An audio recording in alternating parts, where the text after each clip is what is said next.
We're getting started. Hello, welcome to the June 14th, 2021 meeting of the North Brookfield School Committee. This meeting is being recorded and broadcast by North Brookfield LPAC. This meeting is also being broadcast via Zoom. As a remote meeting, it is important that we continue to respect the privacy and confidentiality of the members of our school community, including our teachers and staff and our students and families. If you are participating in this meeting remotely, you agree that you will not save, record, share, or post this session or any photos from this session.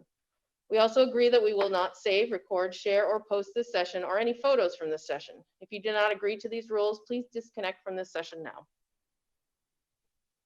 All right. So I understand we have some recognitions.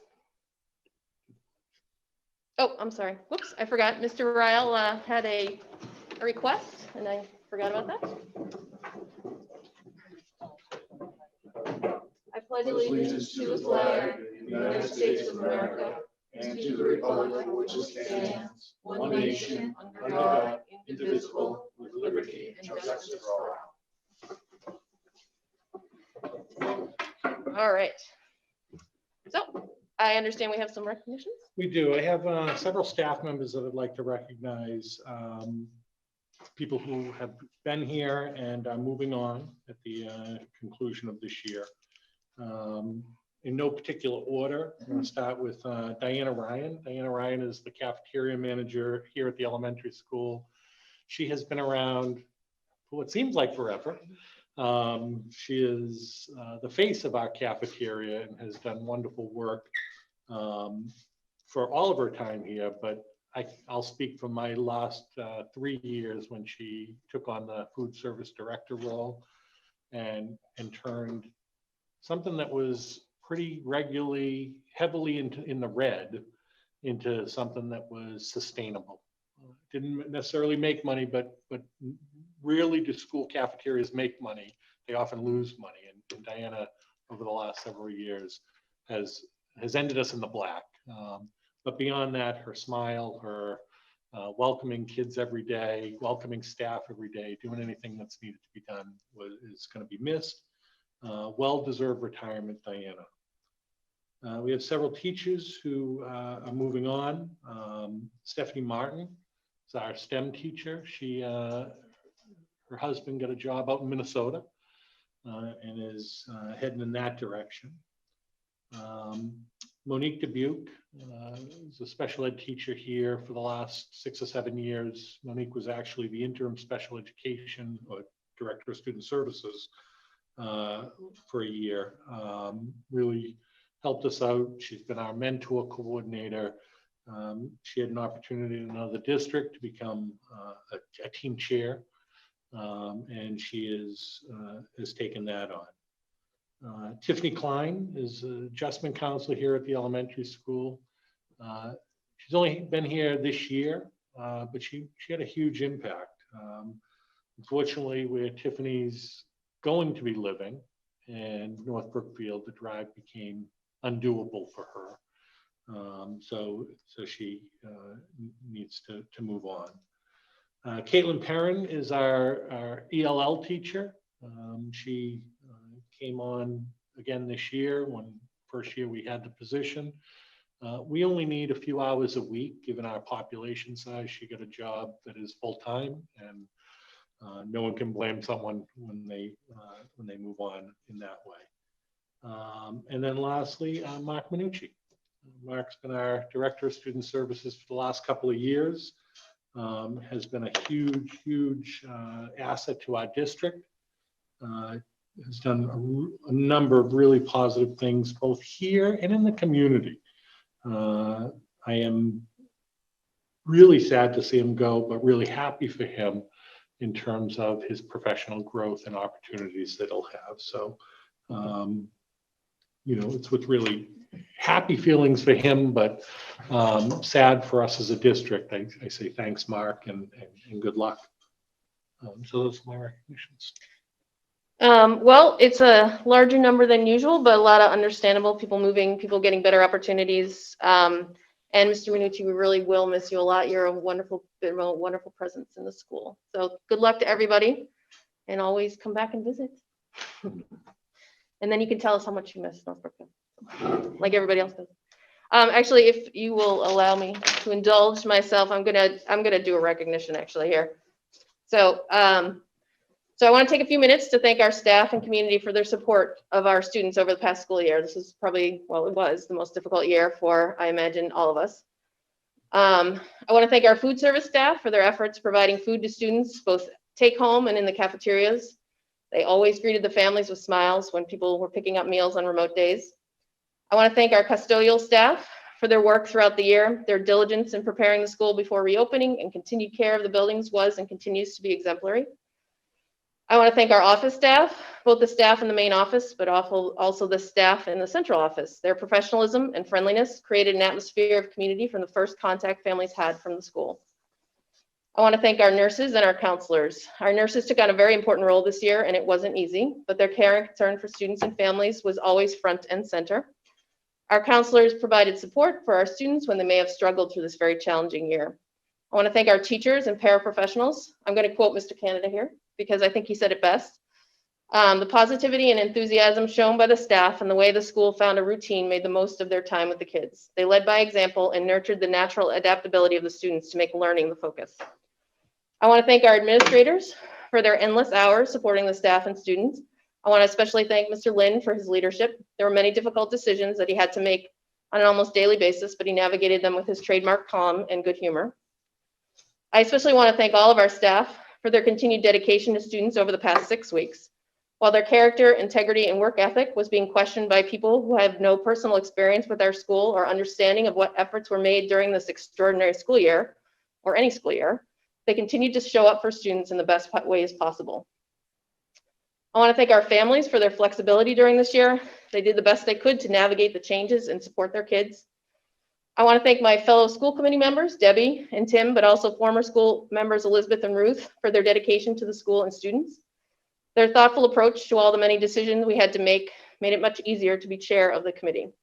I want to thank Ron and Christy for running for school committee in a year when most people ran in the other direction instead of volunteering to serve their community in this way. And last but definitely not least, I want to thank our kids. Their resilience and good humor made all the difference to this school year. This will be a year they will always remember, and I hope some of those memories will be positive ones of their school. This is a great little town with generous people who care for each other. I hope we always keep the best of our community in the forefront of our mind as we head into the future so that we can make the best of what we have here in North Brookfield. All right. So moving on. Megan, are you on? Or someone from Student Advisory Council?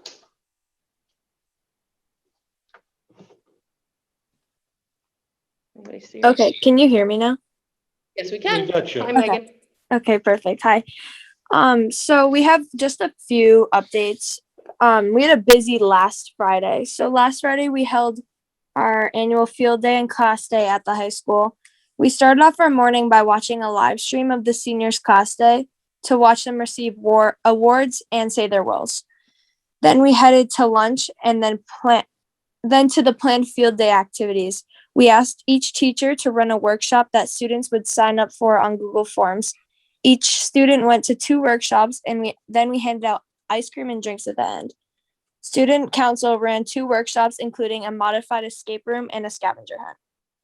And we were able to have a time slot during the junior conference last week. Junior conference is where the 6th graders come to this high school for a day, and they get tours and information about the school. We created a slideshow informing them all about Stuco, what it is, things we do, and some of the major events we hold. It went very smoothly, and the 6th graders enjoyed watching the annual Hyannis trip videos. And then we recently also elected new e-board members, and the positions that were elected were Jenna Dupel for president, Kelly Days for vice president, Laura Oren for secretary, Emily LeCare for treasurer, Shannon Toomey for PR or public relations, Olivia Giangrande for historian, Jake Stanjovich for spirit coordinator, and the new LSAC Joe Dage. He's here right now, so congrats to Joe. And then we also held class elections last week during advisory, and congrats to all the new officers. And that is it. All right, well, congratulations to all the kids, and Joe, we'll look forward to having you Joe's join us. on. Do we Oh, wanna is he? say hello? Okay.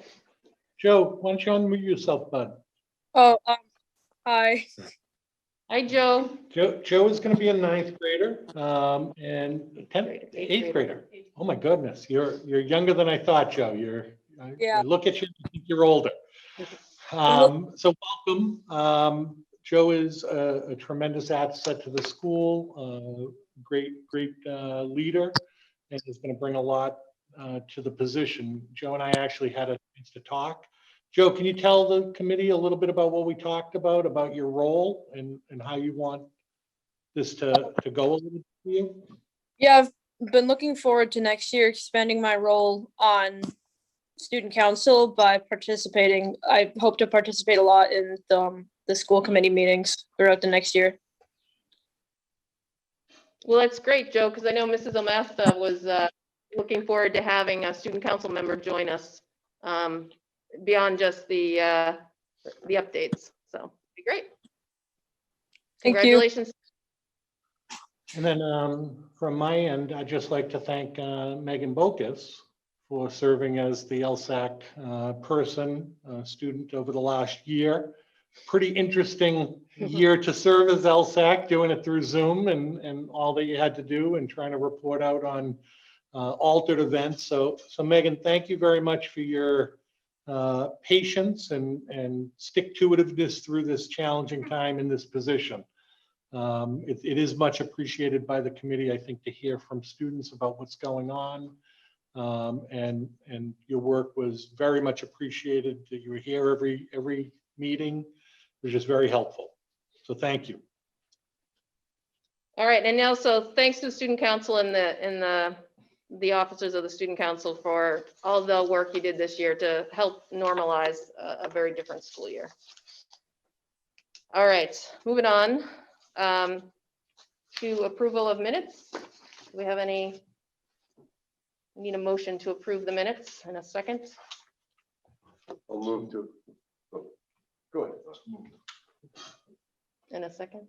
Go ahead. I'll second. Or did anyone have any comments or changes on the minutes before we vote?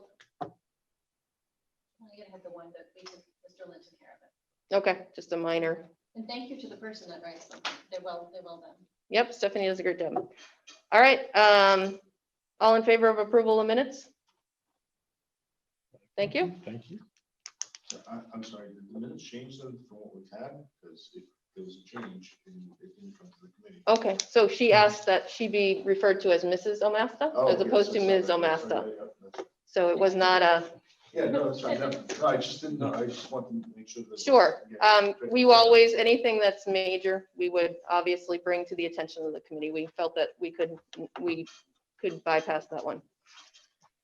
Do we have any correspondence? Do not. All right, and no presentations this evening? Nope. All right, so moving on to public participation, just a slight change, make it a little bit easier for everybody. We are gonna ask, so we have the usual 20 minutes of slated for public participation. Anyone who wants to speak has 3 minutes to speak. Mrs. Omasta will be keeping track of the time for us.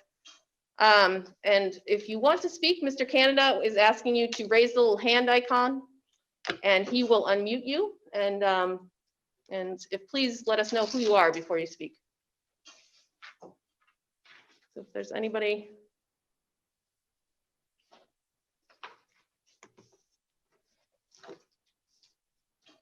Do we see anybody? You move your mouse around, there's a little raise hand icon that should appear at the bottom of the Zoom. And also, if you have your camera on, you can just wave your hand in front of the camera too. I do that sometimes.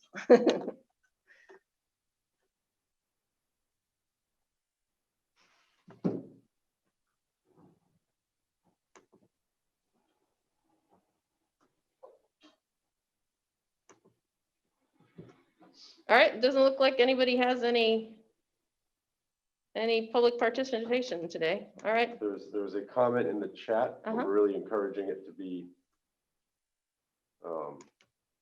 spoken, right? Yes, yes. So if you could, please unmute yourself, and if you have a technological issue, then why don't you let Mr. Canada know and we can go that way. But if you don't, then If you could please unmute yourself and show yourself, or even just unmute yourself. Or I'm sorry, let us know that you're ready to be unmuted. So she does not have a mic. Okay, all right, so did she? Yes. Okay, so The Mr. Canada will read your question then. question is $23,019 for homeless transportation for 2020-2021 school year. Without giving identifying answers, I want to know, oh, this is Tina Florio. Okay, Are these students living in North Brookfield? Is there a reason they are not able to ride the bus with all the other students? How many total homeless students? Did these students attend school 2 days a week like all the other North Brookfield students? What is the transportation service used? And if these students live outside North Brookfield, how many miles away? I do not have a mic. You want me to address that? yes, please, Mr. Minucci. Sure. Mark Minucci, Director of Student Services. So there are actually 3 students that are McKinney-Vento.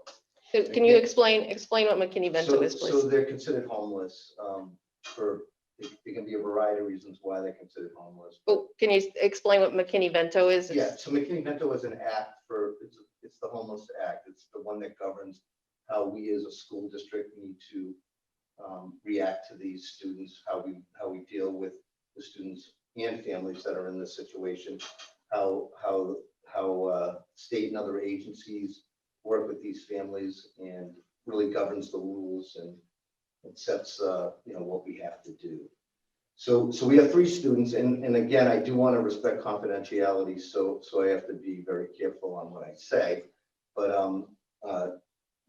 these 3 students are all placed in they're placed in a residential setting or an institutional setting by the Department of Children and Families. So if they live within an hour of the district, there's typically a meeting that's called a best interest meeting on the child. And at that meeting, then it's determined is the child going to stay continue the district, which we're the funding district. So I want to be perfectly clear on that. Or do they go to the district in the town that they're residing in? So I will say that all 3 students are on IEPs and they have varying degrees of needs. So if they didn't come to this district, then we would still be fiscally responsible to cover those needs. So there's a lot that goes into the determination, but what I can assure the people in North Brookfield is that we look at every option that's available.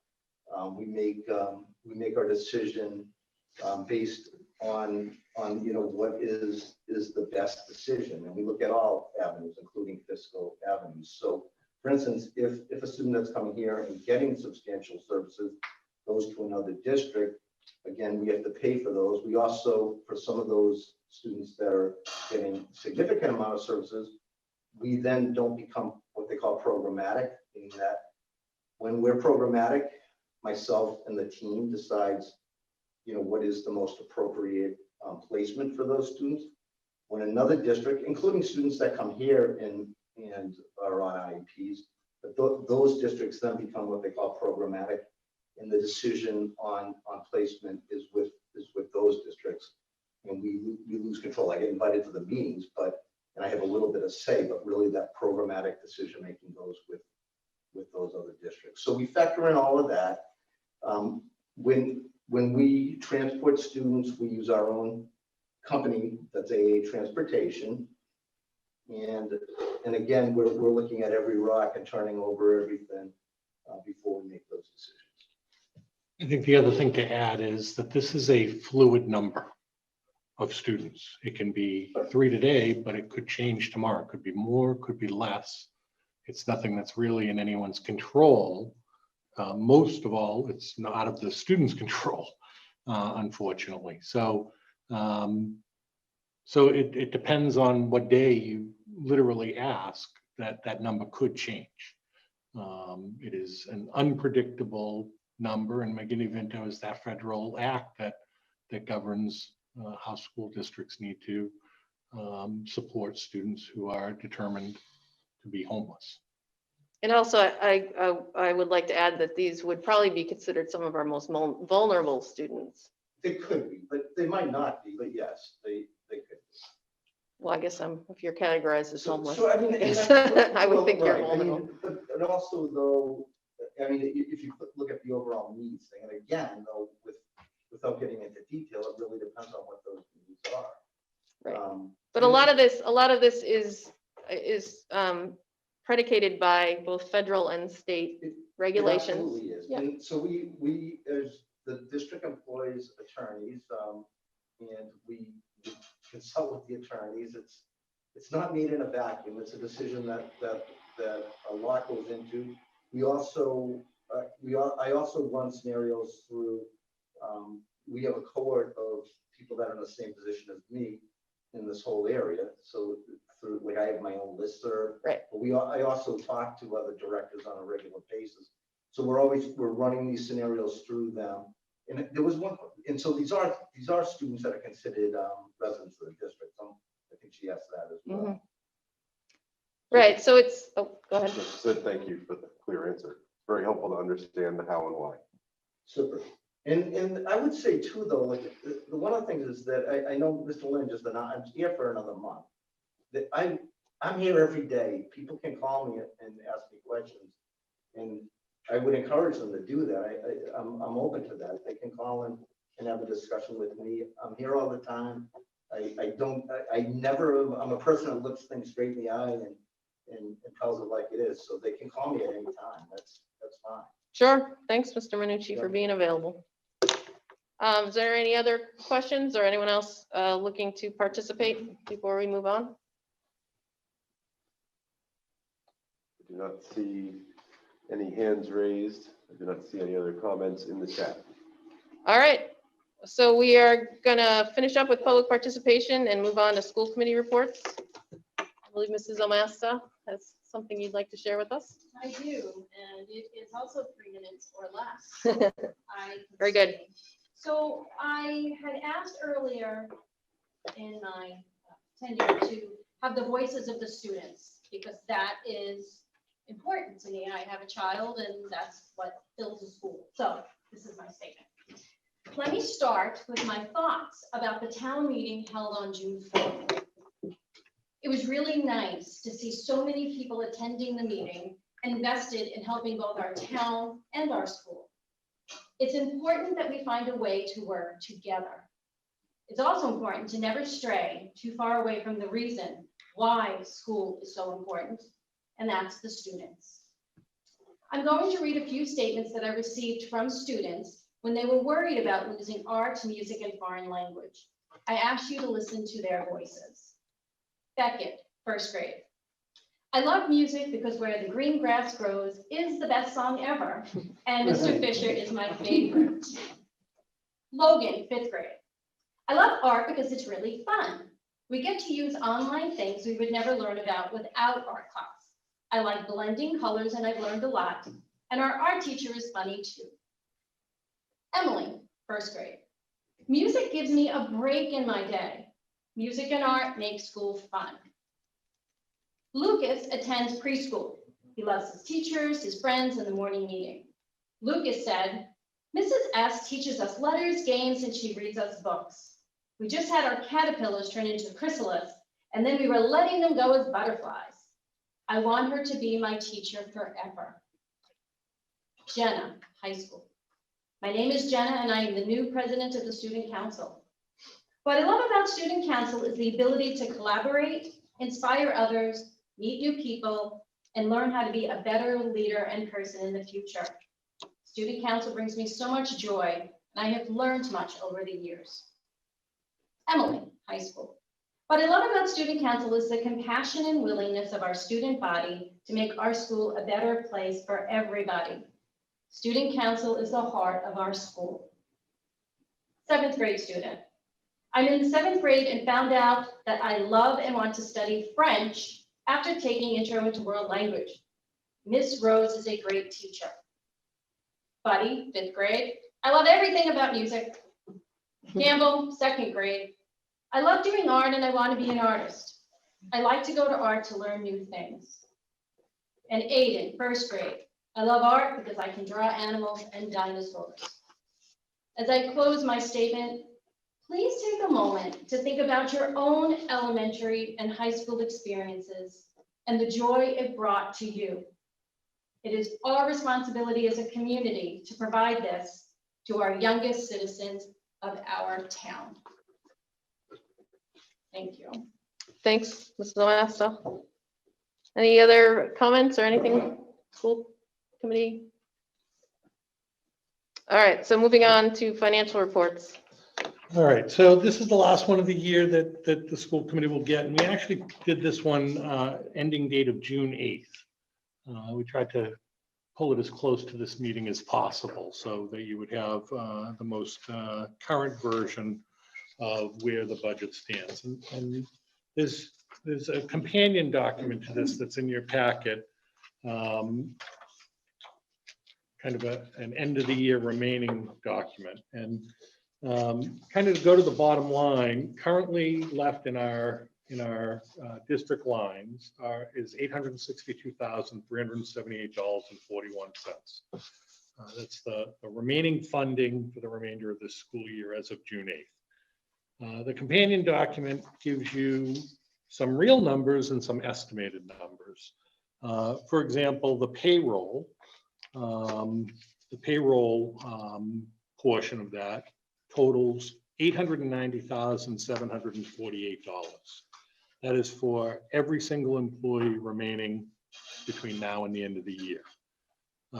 It's itemized by the different positions and types of pay that they select in terms of 21 pays versus 26, lump sum, individual employment contracts, custodians, et cetera.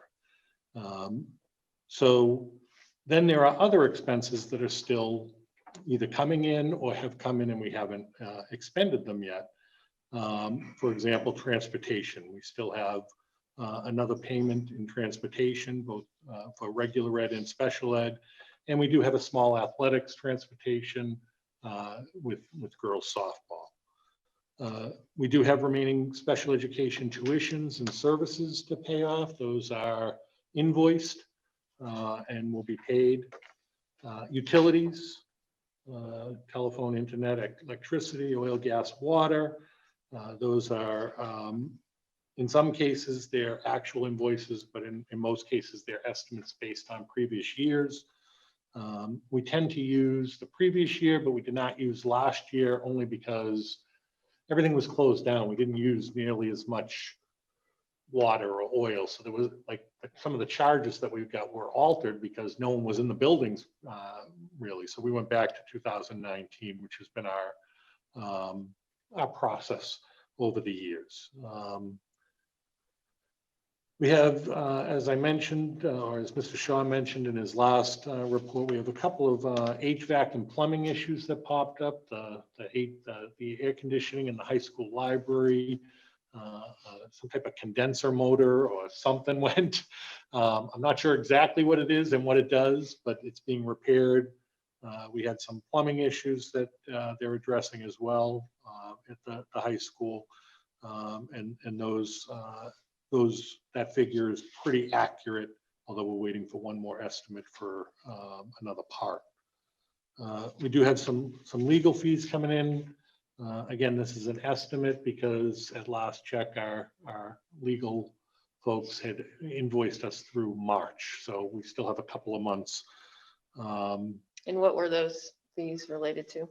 Various issues, when things come up, as Mr. Minucci said, we reach out to legal counsel to ensure that we're following the right process and procedures and legal pathway.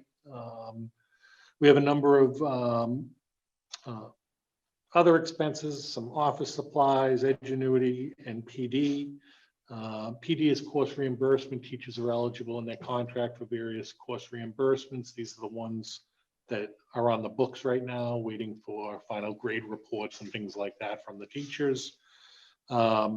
Graduation, with an outdoor graduation, we had several expenses, renting of chairs. We had to get a generator to get the power to that area, and LPAC needed to get a control truck to be able to run the boards, whatever that, again, I'm not a TV guy, but I assume that's to be able to control the cameras and do the things they need to. We have some final expenses in athletics and school nurses supplies that include, like, in June, our EpiPens run out. So they have to be replaced. We need them while school's in session, so those have been paid. So those total $190,411 for a total of $1,081,159. Again, that's an estimate. There might be some variance in that based on, you know, what water comes in at or electricity comes in at. And currently in our budget, as I mentioned, we have $862,000. So there's about a $220,000 difference. That's where the offset of school choice comes in. So when we put in the budget an offset of school choice, that's how we balance that budget at the start of the year. So we've already spent $90,000 in school choice to this point. So the 220 plus the 90, we're at about 310. So, you know, there's pluses and minuses. There's some things that are hard to predict. I'll point to classroom teachers, high school. It's on the first page of your report. It's off by $40,981. How's that possible? When you hire someone, they come in at various steps. We estimate an average step. We also added a staff member when we were remote because we were running dual programs and we were short a teacher. So we brought in a person to teach since one of our teachers, our regular teachers, had to go remote. So again, some of these things are really hard. We just heard about things like homeless transportation. We guesstimate what that will be, but if we have more kids than we anticipate, which can happen, or they have to travel further distances, the cost for transportation increases. So we're on track in terms of the total, but you know, as you can see in the report, there are some things that are pretty close to on point, and there are some other things that are you know, out of whack in terms of why are we minus 40,981 in high school teachers. And again, I just explained that we went through that. So so I think in terms of you know, what we anticipated spending in school choice, it was a little closer to $400,000 for the school year. So we're at about 310. And it might, again, it might be some pluses or minuses, but I don't think it'll be, you know, tens of thousands of dollars difference. There may be a few $1,000s difference in what we anticipate. So I feel really good about the budget and where it's at, and the way we've managed it this year. It was just a difficult year to predict when we were bringing in long-term subs and what the costs would be, where there'd be savings and where there wouldn't. So in terms of our revolving and grant accounts, again, Can I ask a question before we go to that? sure. So this board approves a budget annually for the school, and I see line items here that are in the red. I see line items that are way over, way under in the black. I have yet, and I've done second meeting, granted, but I've yet to see anything come to this board, ask for the transfer of those monies into those other accounts so that they can be paid. So I don't remember anything coming to the committee in any of the records I read either about moving money from one line item to another line item, although this is the board that actually approves those line items. So when does that happen? Because I see a lot of money being moved around to pay other bills, or not technically being moved, just being paid without being actually moved into those line items. And I don't know how that happens. So we actually will use the school choice as an offset. No, I'm talking about these other lines. So you have like here, just out of an example, whatever. Director of Pupil Academic Services Supplies, $56.46 all the way across. And it says it's in the red, $56.46.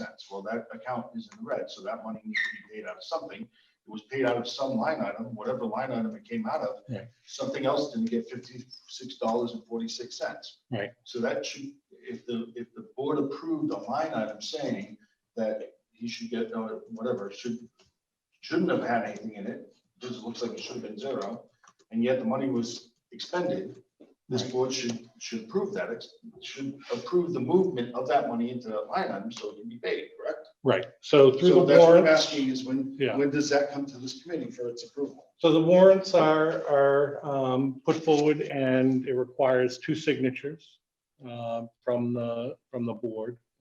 Mary Beth sends those out and asks people to come in and review those. But that's not approval of the board to move the money into that line item. That's what I'm asking for. When does that come to this committee and ask for that movement?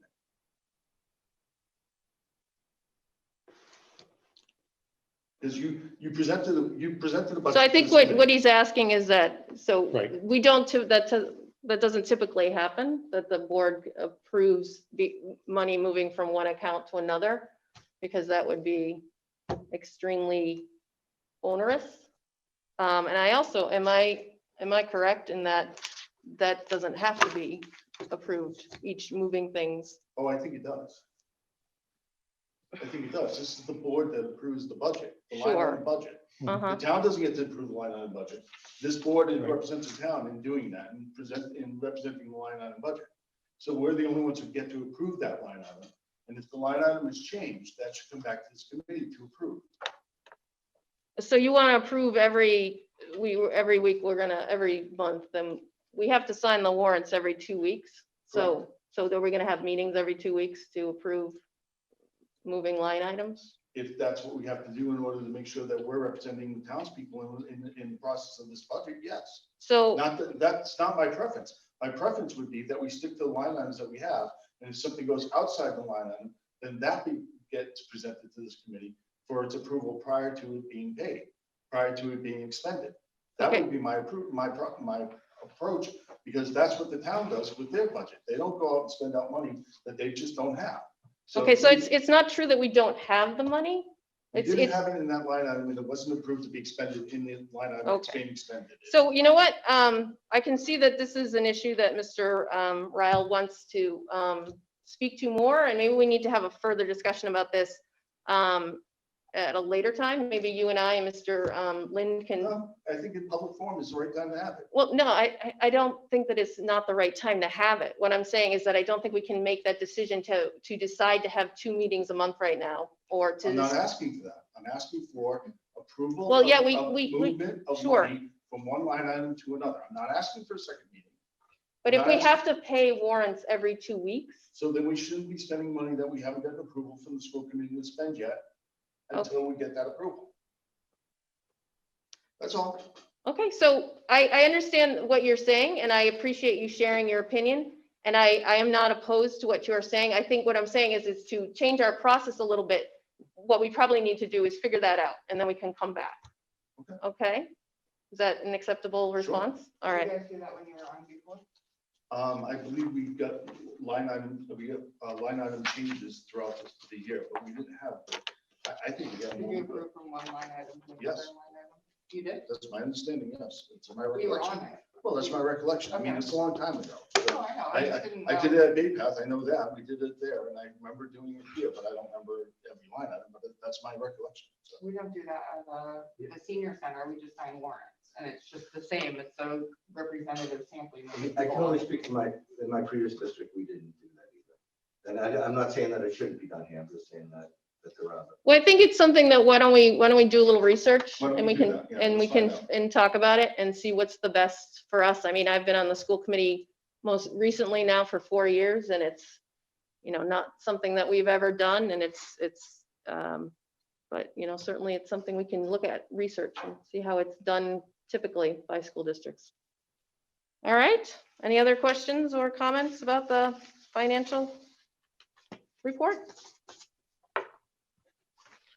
Nope. I can go over the grant. Oh, yeah, go ahead. Revolving Yep, account. sure. Again, in many of these, first of all, we were able to eliminate some of the zeros. I know Debbie had asked about that. There was no way to do it at the town level. We did it when we downloaded the Excel spreadsheet. We just eliminated the zeros. It was a little arduous, but it does clean it up a little bit. Easier on the eyes. So for many of the revolving accounts, not a lot changed. Things like athletic user fees, et cetera, didn't change much. We are expecting one more payment from school choice, which will complete this year, which means we have the money from last year that's being expended this year on, the remaining 200,000. Or thereabouts, plus the 400,000 or so we've collected this year that is sort of slated for next year in our budget. Now, right now, we currently have 525,000 slated for next year. So as an offset in the budget. So,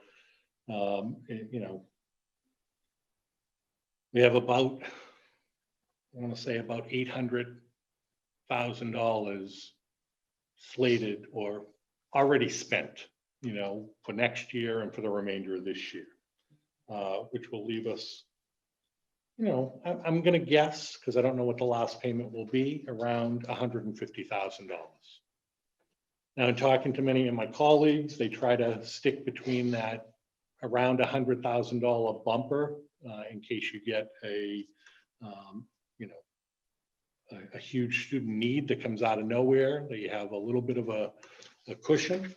If you spend it down to zero and that comes up, then your only choice is to either take it from something else within your budget or to go back to the town. That's what many of my colleagues do. Our circuit breaker, we received a healthy circuit breaker this year. That has been expended. And again, circuit breaker is something that is a reimbursement from the state for students with significant special education needs. We will receive circuit breaker again next year. That is something that's pretty regular. The question is what the legislature will assign it at. It's supposed to be a 75%, but it can vary depending on the state's budget. It's been as low as 60. Most recently, it was around 70, I think, this year. So it can, we have to guess, just like the town and everybody does with the state budget. We really have no idea what they're going to set it at. But we're estimating it'll be about, Mark, please help me, about 300,000 for the year.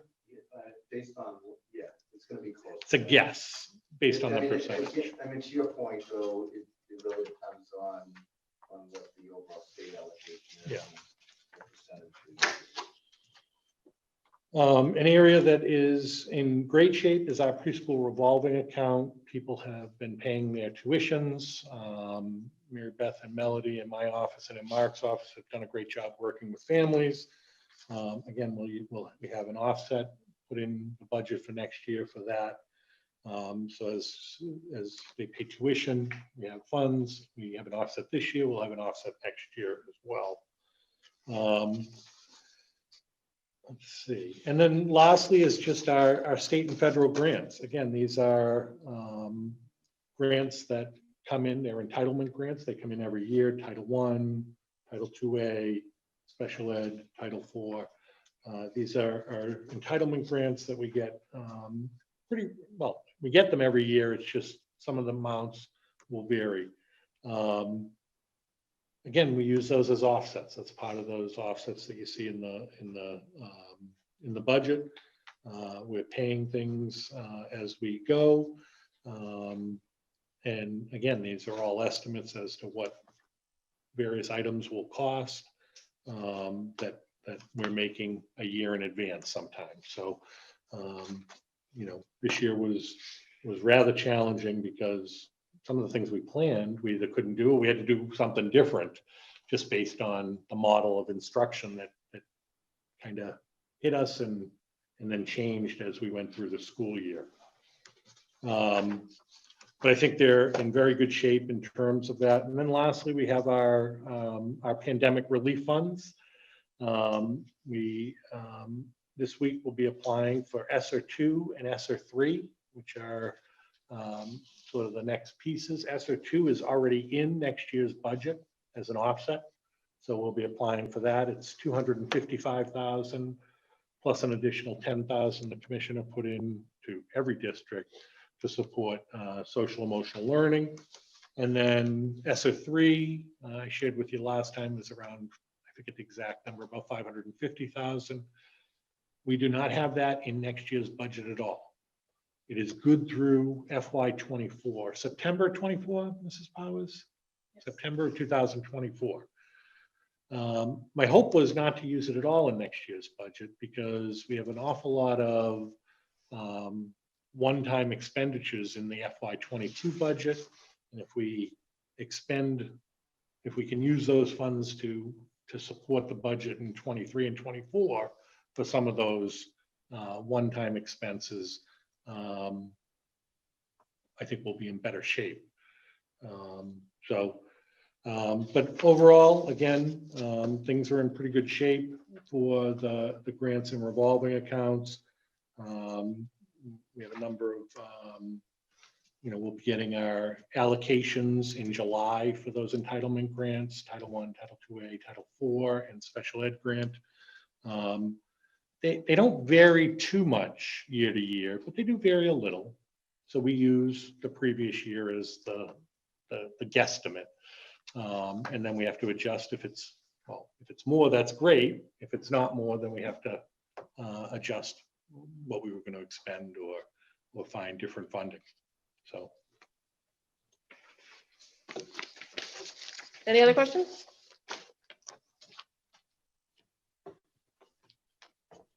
All right, your report. Yeah, so this week last week, we had a situation at the junior senior high school that required a stay in place. So we were informed by another school district that a student, that there was a social media post that involved a threat towards our school and actually their school as well. And so we're really thankful to that school administrator for reaching right out to us. When we were informed, we immediately called the police. Any type of threat like that, we want to get our police department involved right away. We consulted with Chief Smith, Lieutenant Daly, who were fabulous and really supported us in everything we needed to do. They are really in charge during those times. They are the security experts. They guide us in our thinking and what our next steps are. They investigated, they checked the building, and they followed up accordingly. And just, I know as a parent, hearing a stay in place and then we're going back to normal sometimes doesn't sit right. Like, wait a minute. And we did have some parents dismiss their children. And, I think parents have to make those decisions on their own. And I support those decisions, but I understand why they might have felt a little uncomfortable. But we would have never gone back into session if the police did not give us the green light to do that. They did search portions of the building. We did have the state police here with their two dogs, to ensure that the spaces were safe, and we were assured that they were. And Chief Smith and Lieutenant Daly were both in agreement that the building was safe, and therefore we returned to a regular school day. Our students were amazing during the stay in place. It's really hard to be in one place, not know what's going on. Bathrooms were difficult, having to wait and stay in their room until they could use the bathrooms. The staff was great, and as I said, the police department was just amazing. Unfortunately, these are scary times, and when threats are made, we take them all at their word. They're serious. We believe we go with the assumption that something's going to happen. So our goal is to make sure everybody is safe. And the only time we get out of that mode is when we're informed by law enforcement that it is safe. So I just want to thank everybody, particularly our police department, our staff, and our students and our parents for their assistance. It's a really hard time as a parent, as a student, as a staff member to have those things happen. But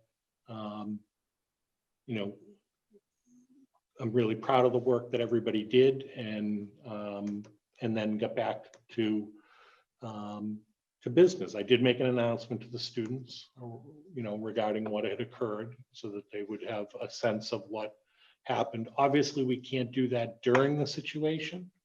And what ends up happening is kids text home, and there's rumors that float about. I think I saw one that kids were passing out because it was one of the hot days because they were wearing masks. And no, they were not. There was a situation that we were dealing with. It turned out to be a non-situation, but but kids text home and sometimes say, "Oh, this is what happened," because they make assumptions. So yeah, I sent notices to the parents and guardians and posted on our district Facebook page what had occurred, just to ensure that everybody had the information. And again, it turned out to be it was not a situation where something bad was going to happen. It was literally language that was untrue in the end. It was someone posting something that they either thought was a joke or whatever. And unfortunately, we just don't take it like that, nor should anybody anymore, in the world in 2021. But So we appreciate the administrator's work and also the help from a neighboring district and of course our police department. So Yeah. glad everything it was a non-event, but glad it was handled appropriately. And then in terms of really good news, we had a great graduation event. Thanks to Maria and Ron for attending. I just thought it was really well done. The kids and the class advisors and Mrs. Powers did a great job of planning, a mix of, what do the kids want? How does this work for parents? The weather ended up cooperating. It was warm, but we went at 10 a.m., so it was before the heat of the day. And I just thought it was a beautiful ceremony. I thought everybody did a fabulous job, and I got a lot of really positive responses from parents about the ceremony itself. I hope we can return to something a little more normal next year. It looks that way. I like the outdoor. But yeah, I mean, it was just really hard for the kids, but they ended up with something they really loved, and it went really well. So. And I believe Mrs. Sears and Mrs. Bulger coordinated it. Yeah, they did a lot of the work. Yes, we had a lot of people, a lot of hands in it, but- Mr. Hatch and Mrs. Floyd are the class advisors. Okay. Mrs. Powers, LPAC was super helpful. Police and fire were here. Like everybody pitched in, and the kids had a great day. So just much appreciated and deserved on the kids' behalf. Well, thanks to everybody who made it. It really was a beautiful, what? Oh, I was gonna say, I know it was born out of necessity last year, but we're big fans of the parade. Yeah. I think it's a great We made tradition. a sign for them and stuff, and it was all morning when's the parade coming? When's the parade coming? So it's a really nice little thing. And thank you to the police and fire for escorting them through the town and waiving various laws about hanging outside of your window early. All right, moving on to our administrators' reports. Mrs. Powers for the middle school, high school. Thank you. So a couple things, we've had a number of end of year events, as we just spoke about graduation, the day before graduation, we had class day where the seniors paraded through both schools. It was great. I think I got the elementary school left sign, it was really, really cute. And then field day, as Megan mentioned, was great. I think we're going to use that format again where students select events that they want to go to, and then they get a little schedule for the day. That was really successful. So student council, thank you for that. We had an award ceremony last week, Wednesday. It was virtual. A lot of people attend that. And we did a short 8th grade step up celebration last Friday. So we've wrapped up a lot of different events this year. The junior senior high school staff is looking to put together a summer acceleration academy for our rising 7th through 10th graders. This would be for math and ELA for students who struggle throughout the year. So we're still in our planning stage, but we'll get some information out. We're looking to do 2 weeks in the summer. And again, this would be through grant money coming from the ESSER relief. And then finally, we're working on scheduling. So we're still looking at scheduling. We hope to get schedules out to students early to mid-August. And so we'll see some more communication about that as we get into the summer and start solidifying our schedule for next year. Great, thanks. Mrs. Priestley. So at the time that I wrote this report, we had not yet had some of our celebrations. We had the 6th grade celebration Thursday afternoon, where we celebrated our grade 6 students for their accomplishment in elementary school. We had our half-day preschool celebrations today, and we are hosting our kindergarten celebration tomorrow. So it's all very exciting end of year things, which I'm loving because I didn't get to do that my first year since we were closed last spring. So it's been wonderful. We had our field day on Friday. In your packet, I did include some data that I wanted to share with all of you. And I know we have a lot on our agenda, so I'll be brief. But I wanted to share our end of year data from the PBIS Academy. We finished various inventories and checklists and school climate surveys, and I wanted to share some of this with you. And certainly I can answer any questions that you may have or any questions that you might have after tonight's meeting. The first chart in your packet, the tiered fidelity inventory, which means how closely are we following the framework of the PBIS model.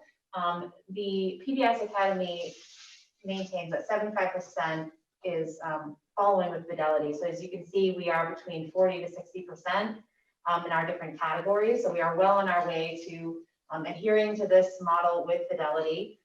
Teams is, the variety of members on our team, how often our team meets, is administration present, implementation is, to what extent are we following the implementation of our PBIS with fidelity, meaning holding students accountable for expectations, positive recognition for behavior and acknowledgement, and then our evaluation is how are we evaluating our work and what tools are we using, and are these tools, vetted for this purpose? So the data is there for you. The team implementation checklist is something that our PBIS team uses. We did it in January when we started this work, and then we completed it again in April towards the end of the work. And you can see that we either grew in every area or we maintained. The one area we don't have data on is our classroom, and what that means is putting structures into place for teachers and the office staff to respond to behaviors.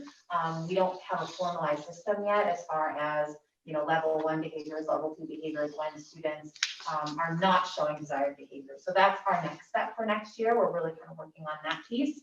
We did grow in the area of assessment, where we are able to really look at the work that we're doing. So I wanted to show our growth there.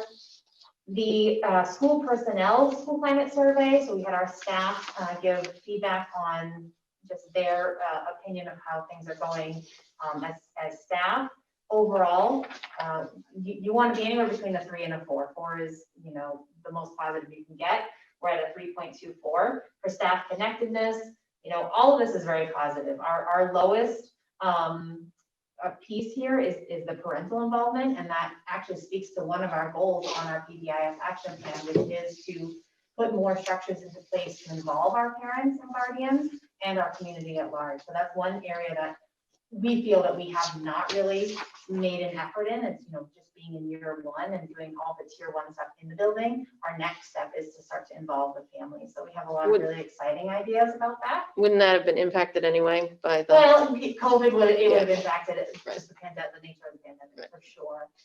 But it is one area where we don't have a formalized system and structure for including families in our PBIS model. right?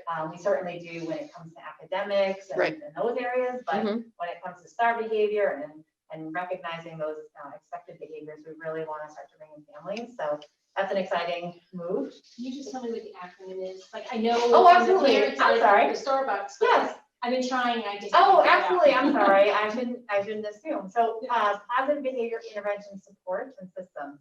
You can support the systems can be BS. But it's essentially a framework for encouraging students to display desired behaviors that are going to help them be successful in school, with their academic and in their social interactions. So there's, I guess the umbrella term, we've talked about this in our team, is MTSS. So we have a multi-tier system of supports. So that includes academics. How are we supporting our students academically? Tier one, that's for all students. And then as students show more needs, that we provide systems and supports for those students academically, but also looking at social emotional supports and how are we supporting our students behaviorally, for all students, but then also, students who need a little bit more, how are we supporting them? So that's the work that the team has been doing this year. For the new school committee members, we were accepted to the PBIS Academy, which is a DESI initiative. It was a grant, it's a 3-year commitment. So we were just in year one this year. And we just had a ton of training, did a ton of work. It's been awesome. I want to thank Mrs. Klein, our school adjustment counselor, for giving us this opportunity. And this is where all of that data comes from. So just a little bit of background. No, that's awesome. I hear about it at home. Oh, yeah. From my Kids daughter. love it. It's always been very positive. So thank you. I appreciate it. Sure. And then just the last graph, just to wrap up, is the student survey. And it reflects some of the areas, and it only says Q1, Q2, Q3. I can share with you in your email later what each question was. But question 1 and 2 centered on I like school and I feel like I do well in school. So really that speaks to students' confidence and whether or not they feel like they can do well here. And one of the things that we've worked on this year is increasing teachers' ability to acknowledge positive behavior and acknowledge students, all the positives that we're seeing in the classrooms. So that's something that's growing. And then question 6 and 9 and 11 have to do with just how students feel they have positive relationships with their peers. So that's, again, another place where we're really growing how we treat each other at school. And so we have some ideas that we're putting in place for next year. So as I said, the behavior-specific praise, increasing students' confidence in their success here at school, and then bringing in that family engagement piece. Those are our next steps, and that's what the data is showing where we're moving next. It says number of respondents was 50 out of how many? For which one? It says number of respondents. For the student one? Yes, ma'am, I'm sorry. Oh, yes. So the only students who could take this were 3 through 6, grades 3 through 6. So was that 100% of the kids? No, it wasn't 100% of the kids. Okay. I don't know what the total number of students in grade 3 through 6 is, but it's not 56. or approximately 50. I will, it's close. I will say that any subsection that was less than, I think it was less than 10, doesn't get counted in the way they generate the report. Yeah, I'm not a data expert, but I know that if it was only like 5 6th graders, for example, they wouldn't count that data because they kind of categorize it by, So I'm sorry, Ms. Powers, how many do you think it was? So 56 was about a little over a third. A third? Yeah, I would Okay, so this is probably. like- But if Well, we it's have a not- very small 5th grade class too, so. But if it's not reporting anything, I think the document said less than 5. Well, it just says number of respondents 50, that's all I Right. see. So I was just curious, out of how many kids, and so a third of the student, roughly a third of the student population that could have answered. Possibly, yeah. I'd have to Might get be a the little bit total. more, but. Yeah. Is that the one in the Google Classroom? Yes, it should have been posted to all the Google. So like Classrooms my in grade daughter 3 through went to her 6. Google Classroom, like, I didn't even look at it. Next time I will. Yeah, no, But they're very independent. And I do have to say that this came in the last week of school, so I was just curious. no, that's fine. The survey closed last Wednesday, so I was pushing teachers to try to get their students to make sure that they took the survey. So, you know, it is limited data. I hope to have more next year. Was our first go with the school climate survey. But Still a higher percentage of people that vote in town. There you go. and I will say that the data is consistent to the anecdotal data that the staff has shared with me at staff meetings, that this should be our area of focus. So What was It question is- 11? it is That was the consistent. lowest. Just curious. Students in my class behave so that teachers can teach. So I think that that's something that, you know, speaks to encouraging positive behavior, and doing more of that so that the students know what's expected of them. All right, thanks, Mrs. Priestley. It was, I heard the field day was awesome, so, It really, really was. and that's amazing that the, Thank you to the parent volunteers. yeah, they pulled it together wicked quick. Oh, That's amazing. great. Absolutely. Mr. Minucci. Thank you.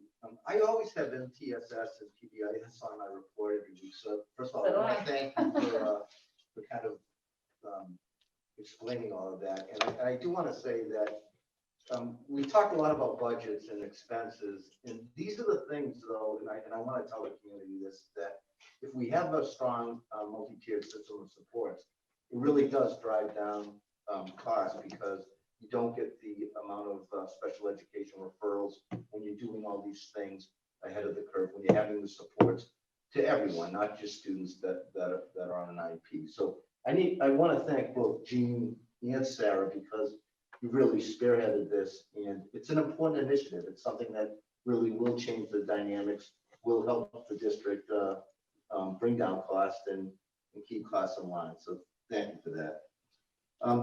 This month is always a very busy month for student services. We have an awful lot of reports that we have to file.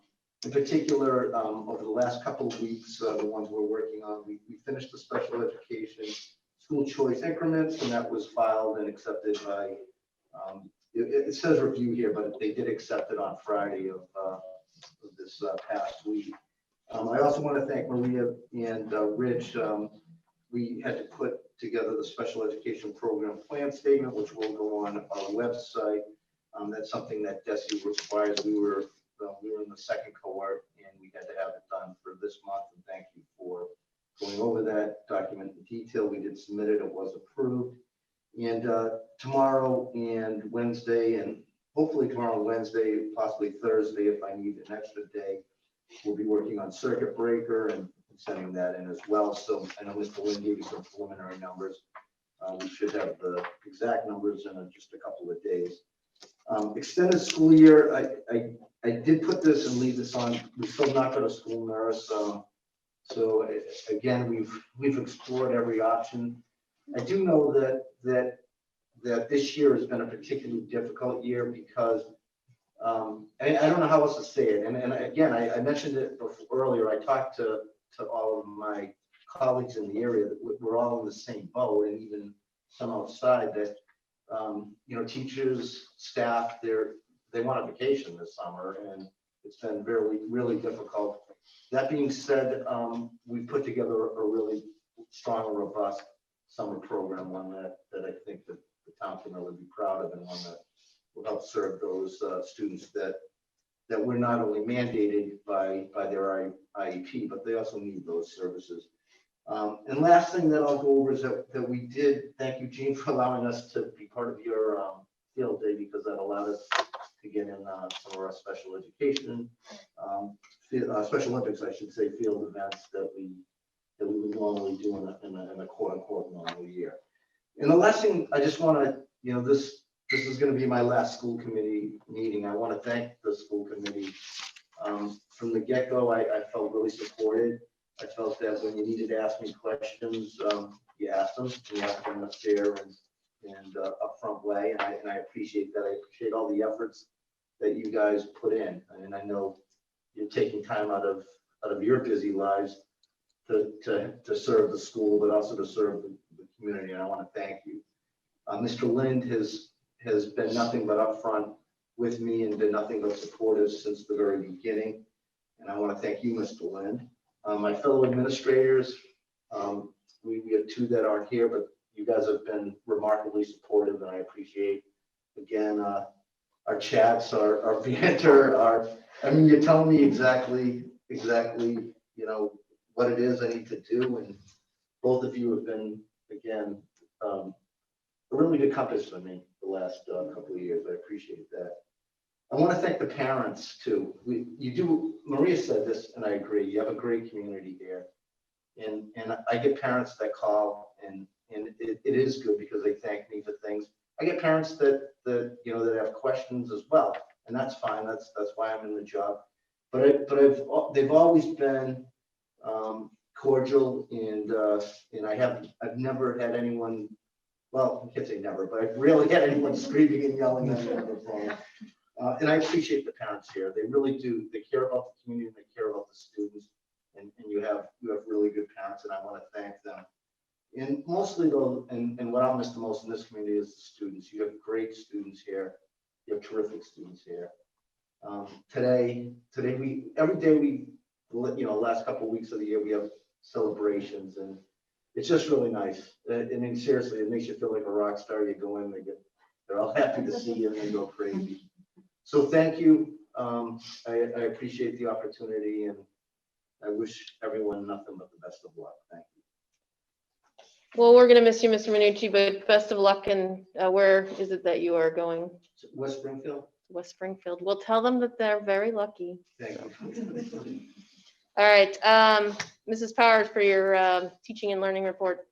So I want to just speak again to the Student Opportunity Act grant that we got. So this was an extension of our Student Opportunity Act, which one of our focus areas was early college. So we received a $30,000 grant to create a partnership with Plainfield Community College. And we are launching that. Actually started sending some stuff out to students and parents today. So we're going to be offering 4 college courses next year. That will be asynchronous. So students will be able to work on them during the school day at home. The professors at QCC will be giving them a syllabus that they'll follow week by week. So we're offering college algebra, English composition 1, first year experience, and intro to psych. So those 4 courses are going to be offered. So again, they get dual credit. So they get the high school credit as well as a 3-credit college course paid for by us because of the grant. And part of this is also creating a program lead. So a stipend position for one of our educators to kind of take the lead in on the program, to be kind of the communicator between the school and QCC. So we'll be posting that position soon, and I'm really excited to be able to reestablish a college connection. I know we've had one in the past. I'm hoping that this will be a really great opportunity. Thanks, Mrs. Powers. It sounds like a great opportunity for the kids. So if I could just jump on that real quick. Parents will be reaching out to you. Encourage your children. Your 11th and 12th graders. This is a tremendous opportunity for them. Over their junior and senior year of high school, they could actually earn 12 credits that are applicable at not just Quinsigamond Junior College, but any Massachusetts State College or University, which means you're as a child, as a student, you almost have a semester in the books before you walk in the door to college. And for moms and dads, that's almost a semester you don't have to pay for. So it's a win-win for the student and for parents. This is a great opportunity. Every college requires an English, every college requires a math. So if you are able to complete it here in your junior and senior year, then you are way ahead and on your way. So I would encourage our rising juniors and our rising seniors to really consider the dual enrollment program when the details come out. We'll get those out to students and parents and guardians in the coming weeks. Yeah, so I sent the initial information out today for students to start registering. And I guess I'll just add one more thing, that if you're not sure as a rising junior or a senior whether you want to go to college, the first year experience course is a really good course. QCC says to help students really think about college and careers in general. So another good opportunity, even if you're not sure you want to go to college. Thanks, Mrs. Powers. So is Mrs. O'Hara and Mr. Shaw on? I don't think I see their names. Let's see them. Okay, so real quickly, Mrs. O'Hara has the technology report, and so they were able to add additional IP addresses, which we talked about last month. That helped with, they were able to handle the MCAS and AP online testing with no issues. They have collected Chromebooks from the senior high school, middle school must have been today. Yep. And then it also says the high school, so the rest of the high school so I guess the seniors on Friday before graduation, middle school today, and high school tomorrow. And the elementary school kids don't have them at home. They only have that during remote learning, so those. All right, and Mr. Shaw, Yeah, Oh, I sorry. think is it in there? It is in there. Yeah. Mr. Shaw's is in there? yeah, no, Okay. it's there, yeah, you did Oh, one thing twice. thought I but that's missed okay. So Mr. Shaw is saying that it's the end of the school year and they're gearing up for summer cleaning. And I'm sure the floors will shine like crazy when they're done. Typical summer cleaning includes washing all desks, tables, and chairs, the walls, counters, etc., and shampooing rugs and washing, waxing floors. They're also going to be working with the HVAC contractor to replace all the high school univent motors after the last day of school. That is part of the COVID relief grant. So basically fixing that and the main condenser motor for the library AC unit. And also the condenser unit for the elementary computer lab. So basically just doing regular maintenance of the building and cleaning of the building as they do during the summer. All right, any comments or questions on those? All right, moving on. All right, under old business, we go back to our FY22 budget. So in your packet, I included a memo from me to you. And essentially, based on some confusion, the motions at town meeting to increase the school budget actually increase the budget 3 3/4% based on what the town has reported out to us. So with that, my understanding of the motion and in talking to the people who made the motion, their intention was to ask for a 2.5% increase, not 3 3/4. So my recommendation is that I'm recommending to you that you approve an increase in the budget of the $153,971 and vote to return. I'm not sure how to word that, but vote to return the $76,986 that is beyond the 2.5%. I don't think anybody did it. No, I think it was because we weren't aware of what the school Yeah. budget would be until we arrived there. So, so I think to make the motion, we would make a motion to approve a school department budget of $6,312,843, which is a 2.5%, or $153,971, and then maybe a second motion to return the $76,986. Yeah, I think you could do it as one, but Do it all as one? one motion could do it. Okay, so we do need a motion and a second, and then we can take any discussion if need be. So moved. Okay, we need the motion. You just had it, you just read it, you said you wanted a motion that said the town meeting budget, that the budget was gonna be 6.312,843 million and return the 76,000, so I'm just, instead of. Sure, I kind of would like to have it read out just because it's a lot of money and I'd like it to be clear. So if one of you could do me a favor and just make a motion and repeat what I said, I'd appreciate that. Because I was more clarifying. I will make a motion that the school budget be set at $6,312,843,000 and return the $76,986 to the town. I'll second. All right, so does anyone have any discussion or anything before we vote? All right, all in favor? All right, Thank you. I will inform the town treasurer and the town accountant and the board of selectmen of your action. Sure, with the needs of the town, it'll be much appreciated. Okay, so moving on to the final school committee budget for FY '22. And are you're gonna share this, right? Your screen? I can. I think that would be a good All idea. right. I know Give me a some of it would be second. really small, but I think some of Give it. me a second, then. I just gotta get there. All right.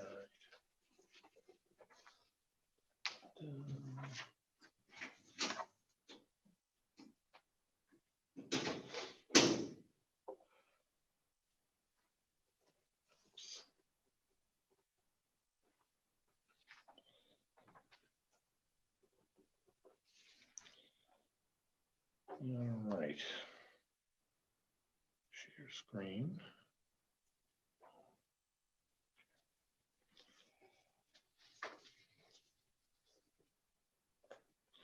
All right. So based on your vote, there's a couple of things to share, and based on the results of the town meeting. So just kind of quick for context. Well, that was me. That was me. I'm like, who's talking? Me. I could not get after that. That's all right. So just for context, based on, just to give everybody kind of an idea of where we've been and where we are and where we're going. In February, the school committee approved a preliminary budget or proposed budget of $6,500,000. And on May 17th, based on sort of the process with the Board of Selectmen and the Finance Committee, the committee approved $959,000 in reductions in preparation for what potentially could happen, for a total of $5.5 million.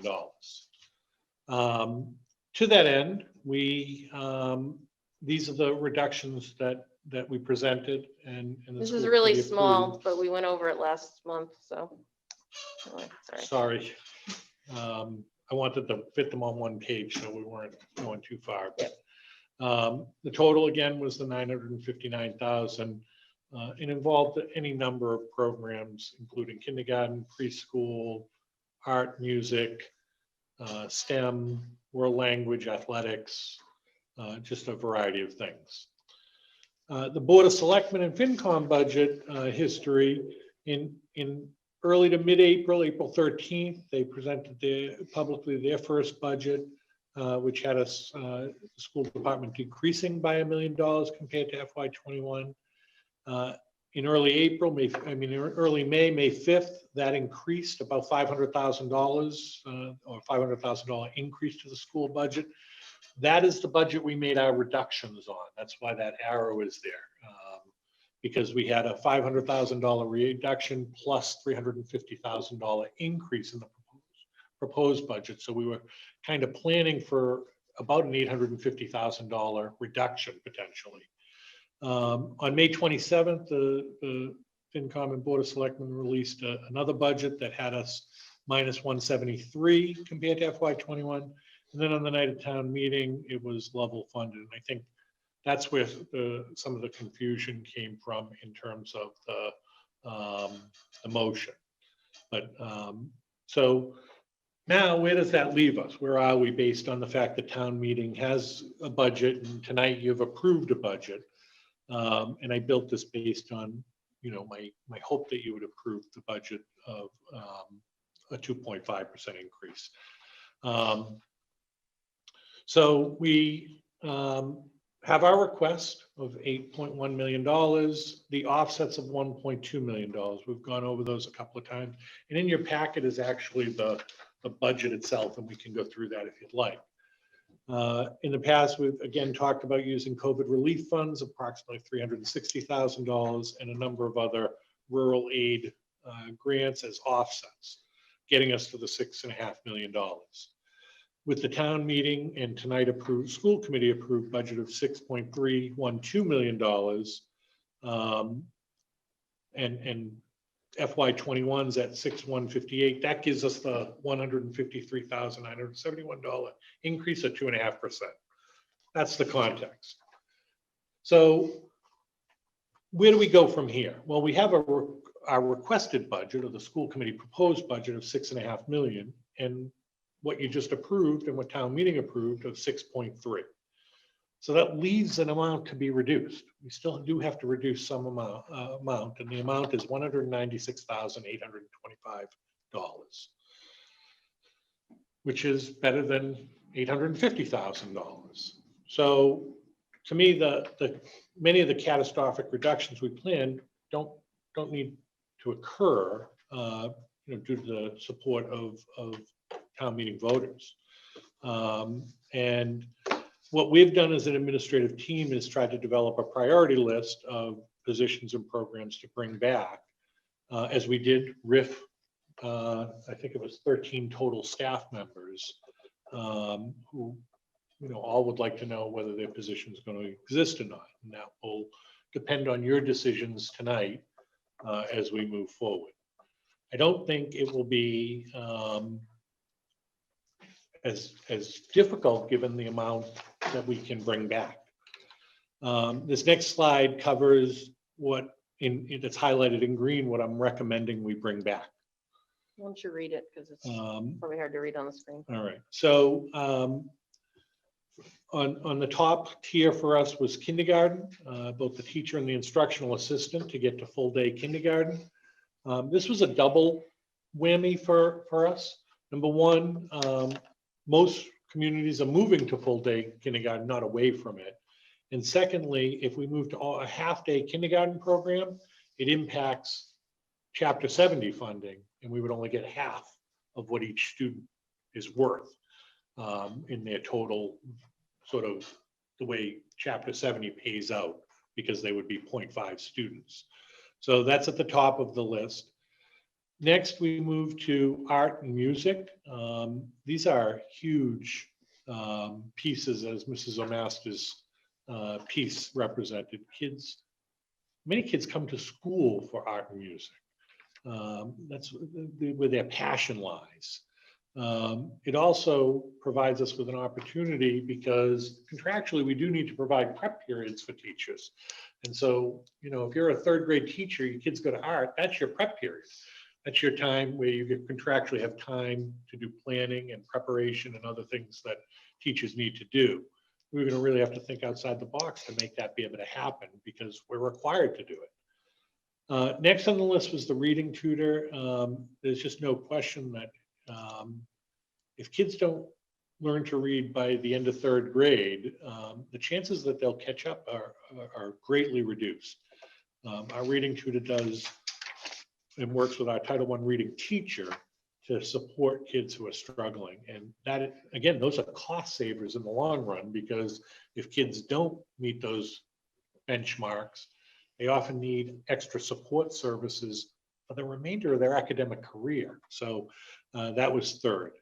Behavior intervention specialist, again, we have kids at times who struggle. They struggle with any variety of things.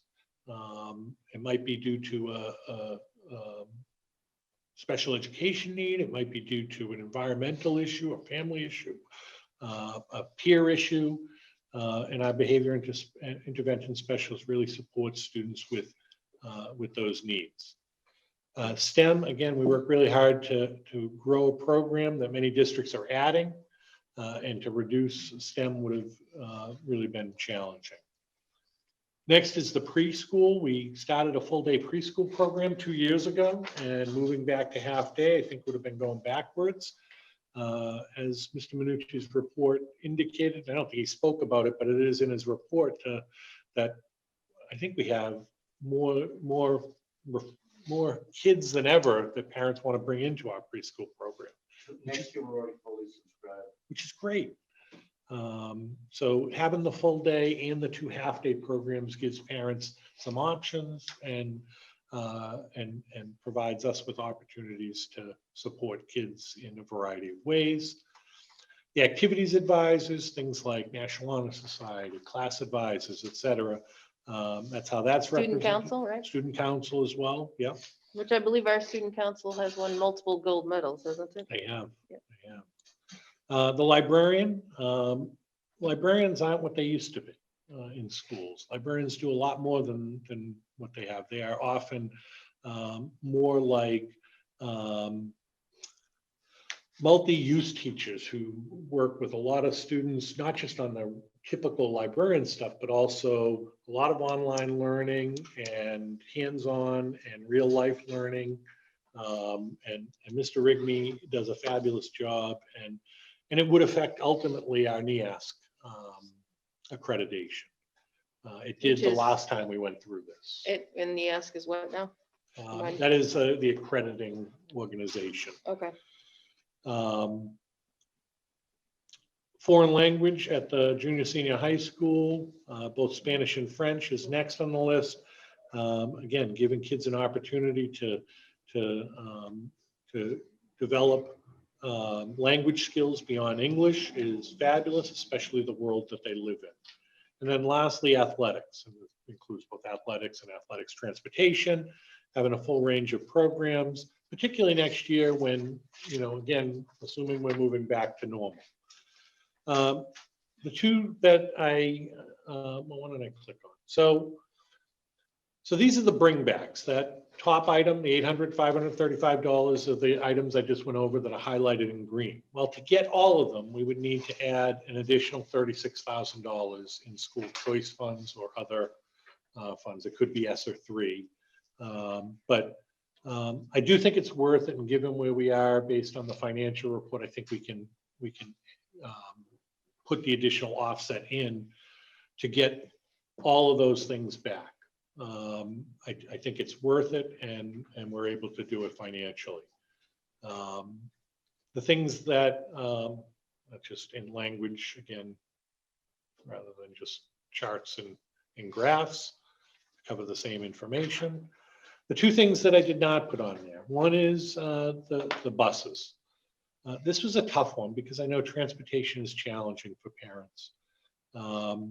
But when we sit down and we looked at the board and we saw the programs that directly affect kids, things that they can do compared to transportation, it was hard to put transportation above, athletics and world language and preschool and academic programs and extracurricular programs. We also looked at many parents' ability to transport their students during the pandemic. We had very few kids riding the bus. We had maybe 6 or 8 on each bus often. So parents were able to make accommodations or arrangements for transportation. State law requires us to transport actually kids K to 6 that live 2 miles or more. We've done a lot more than what's legally required. And when it came down to it, we just we felt like the programming, the academic and extracurricular program outweighed the transportation. The other piece is the dual enrollment courses. And you heard a little bit about what we're doing with Quinsigamond Junior College to try to change how we've been going forward with that. So the grant covers us for this year, but it may not be there next year. We may have to add it back in if we want to continue it, but at least for this year, we could take it out. Sure. So it might be a little early, but is there a way to bring back the buses? Because that's not something I'm gonna feel comfortable cutting as a parent. Mhm. I think we have safety of students. We're in a rural area. There was questions when it would snow that the roads weren't clear, the kids are walking in the streets. Abductions are high. I think parents were home this year because they weren't working. It was shut down. I know for me, even though I'm out of the, the range, my child was on the bus. I need transportation. It's not even an issue because I can't get to my job. And then the other thing that I'm even gonna bring up at the end, and this is something that's off topic, is even after school care on a Wednesday, my child was home because there's nobody to take her off the bus. So I think busing is something that if there's a way to find, and I don't know anything about finding money. That's not my expertise. But I don't think that For me, that would be a hardship, and there's no way that that's not a hardship for Hey. someone else. I mean, I'm already keeping my child home on I half hear you. days. Yeah. So this next slide does kind of ask the question, what if the school committee wanted to add busing? It's an additional $150,592 that you need to either add in offset money, tap into more school choice money or ESSA 3 money, or reduce something else out of that list. Save costs anywhere if we do like one bus, does it reduce for elementary versus? two It does buses? not. Is it No, not? I pursued the elementary versus high school. If we just ran 4 elementary buses, the savings would be about $15,000 because their cost for the buses, their cost for the drivers changes. The only thing that they save on is gas because they have to pay their drivers a certain number of hours a day, whether they drive a route or not. So the only way to save money is to reduce routes or real money. And each bus is about, I want to say $411 per day. So 4 buses, 411, 2 of the buses is $800, a little over $800 a day. We make longer bus routes and have 3 buses. Yeah, that would be an additional approximately 75,000. I didn't do that. I know, like, we used to have 5. Yeah. My kids were on bus 5, now they're on bus 4. Well, I mean, I from what I understand, I think bus, We're bus one, and sometimes we wait. Yeah, I think you were talking about. no, I think 2 of the buses are actually very close to being full. I know like bus 1, our route is actually not full, but I think with I think it, it seems like it's certainly a possibility to reduce one route, but there is a suggestion in here. Why don't do we want to review that or do we want to? So, ultimately, I did the what if you wanted to add both buses, we have to add $150,000 from somewhere. So it's either school choice or ESSA 3 right now, or reduce something else and take it off the list so that can be paid for. And that's for the 2 buses. Debbie's idea of 1, essentially assume it's about 75,000 to either add or reduce something else. And that's the hard part, what I said, ultimately it's the school committee's decision. You have to, as a committee, vote on this to set us on our way. So can I make a motion to we need to keep what we have. Again, I put a child on the bus. I know she's on the bus sometimes a long time. I think what we have, I think transportation is important. So I make a motion to find a way Well, to I think- fund the bus. So I think we did, Just thrown in there. before we get to that, there was actually a question. Well, there actually were 2 questions in the chat, right? One is related to the budget. The other one is not. Yes. One was a handout, actually. And then Okay. one was asking what grades will have to walk up to 2 miles if their parents are unable to transport. So we're required to transport by state law any student in grades K to 6 over 2 miles. But since the finances, we would do an early morning route with the junior senior high for over 2 miles and the elementary school for over 2 miles. 2 miles or more is where we have to transport. So under 2 miles, we do not have to transport by state law. If that answers. Was that the only question? Well, we had we had a question about curriculum. That's not related to what we're So, talking about right now. Right, so there was a question that was in the chat, which really more properly should have been in the public participation. However, I will forward it on because I do think questions are always good to answer.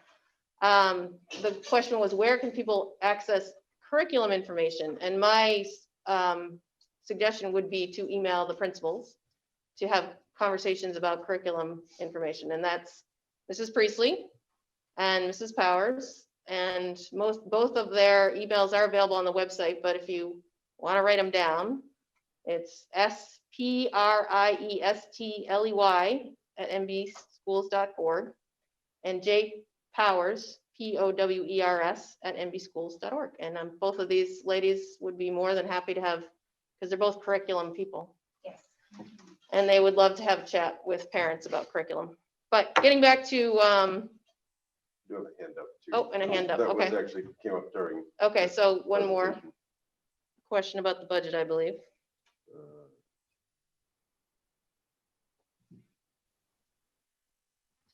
all right, so Yes, can you hear me? Yep, we can hear you. Just say your name before you ask a question. So, yep, my name is Chris Hickman. I live on West Brookfield Road. I just had a question about the budgets and the offsets. So at first my question was, isn't the budget really 8.1 million and not the 6.5? And then you kind of broke that down into that PowerPoint. But with these offsets, I assume that that's not money that's guaranteed every year. So I kind of have two questions. If we don't have that offset money next year, does that mean that we're going to be looking to cut possibly 1.5 million or even more out of the school budget if the town doesn't approve next year's budget? And then my second question was, is it common for schools to budget in revenue that's not typically guaranteed on a yearly basis? So thanks for the question, Chris. You're right. Yeah, the total budget is 8.1 million. We're talking about what the town meeting approved. So it's just, And can you we are just- right, the Can we total just budget. clarify again that how much of the 4 million or so of it is actually chapter 70 funds? Right. So, yeah, I mean, we have an $8 million budget and we get about 4.3 million from the state through chapter 70 funds for education costs. The offsets that you're referring to are pretty stable. The largest portion is in the federal entitlement grants, Title I, Title IIA, and Title IV. These are grants that have existed for a really long time, and I'm happy to share with you. If you want to send me an email, I'll send you the information. But they have varied by maybe about $10,000 or $15,000 over the last 8 years, either plus or minus. They're pretty stable. The school choice funds, the way we budget for school choice is we actually, the money that we've, and I'll put it in air quotes, earned this year in school choice is applied to next year's budget. So it's money in hand. We're not spending based on what we anticipate getting next year. We're spending based on what we got this year, which again is a recommendation of the Department of Ed and most budget gurus, school budget gurus. Circuit breaker is something that can vary a little bit, but it's pretty stable in that usually kids who qualify for circuit breaker reimbursement are very involved youngsters with lots of services, and we often notice with a lot of certainty what they'll approximately what we'll be getting. But when we estimate for the budget, we often try to be conservative in those estimates for things like circuit breaker that might be unknown. So yeah, the offsets are somewhat of a guess, but budgeting is educational, like making educational guesses, an educated guess at, what are we going to have to pay for whatever it might be. It might be staff, it might be, paper clips and paper. It could be, water and electricity. So there's no easy way to do that, but we use the best information that we have. We use the most recent data that we have, like years past.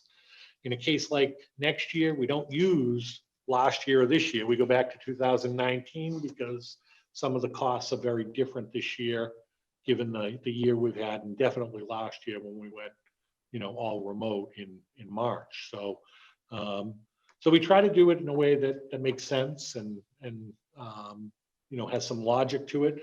But in a lot of ways, you're right. We are estimating and trying to guess, but we've been pretty good at sort of estimating it. But it can be a little plus and a little minus at times. But I don't think that's unique to No. school. No. The town side gets grants that they do their best to, and state money, each department gets some offsets. Yeah, they and estimate trying their to fit property tax intake. Yeah, Yeah. there's a lot of part estimating, of sure. budgeting. Plus, the laws are written so that we have to make our budget before anyone knows what anyone's getting from the state, which kind of Yeah. complicates the whole process. So back to Christie's point, if the school committee does want to pursue adding a bus or both buses, your choices are one of two things, to either add more money through offsets, school choice or ESSER, or to eliminate something that's on that list, so that it balances out. Could you do a combo? Sure. You could add a little bit and only take away a little bit, but it does have to add up in the end to, what we expend has to add up to what we have. So if we want to add more to what we have through, school choice, then you could do that. And So my understanding is just- that, oh, sorry, go ahead. So this last slide covers that, just an additional, the two buses, 150,000. And then, if the school committee develops a different priority by moving something up the list that we don't plan to fund, something has to move down. And then once you approve it, that's what we're gonna put into our systems and budget accordingly. And I think you said earlier that STEM teachers moving on. So STEM on this list, we're planning on rebuilding that. It's in green, yes. Okay. Is that required? And again, I mean, no disrespect to I know a it's hard person, to ask but. questions and not sound disrespectful. I No, no, would I never get it. I know, it's really So hard. The So- hill that I feel like I'm dying on is to So- come to school with the right mindset, you need to arrive in a way that's not stressful to you. So, So when you ask, is STEM required? No, but neither is art and neither is music. well. And you have neither the- is full day K and I'm just putting it out there. I'm not trying to play it You off have as, the eighth grade MCAS, which is science and engineering, so Yeah. I know. Grade 5 also takes science and technology. That's right, Mm. so, now, of course, I'm looking for money for the buses. Yeah. But I know in the district I work in, they have a tech ed teacher, and then she works on those. Well, I think every district around here has a STEM program. It is something that every district has. I would be very reluctant to cut any kind of academic program, And it appears that there is a plan where we could fund the buses using, from what I understand, this is school choice money. it's either school choice or ESSA 3, that would be your call to make. But remember, these are, once we expend it, it's not something that necessarily regenerates. I mean, school choice regenerates, but only at the level of, we plan to spend what we take in. If we spend more than we take in, then we're going beyond our means. Is there some room? Yes, there is. We do We need have. to make a some- motion now? Does that work? Well, unless there's more discussion or questions. Okay, just let me know. So go ahead and make a motion and we can, Okay, so I feel like the hill to die on is the buses. I feel that we need to bring our children in with the right mindset. I make a motion to approve the recommendations of the superintendent's additions of $800,535.63, and the inclusion of the cost of two buses at $150,592. For the, I think it's necessary. is there a second? Second. All right, any other questions or discussion? I think it's, I think that if we have some funds available, I think it's important to keep these things going and to, don't give anyone, if someone's gonna drive their kid to this school, then they could maybe drive them to the next town over. And I think that it's important to provide transport to the schools, so. And again, just so the committee knows, this wasn't done lightly. These were some sleepless days and nights trying to figure out what to put first, second, or third, and because they're all valuable.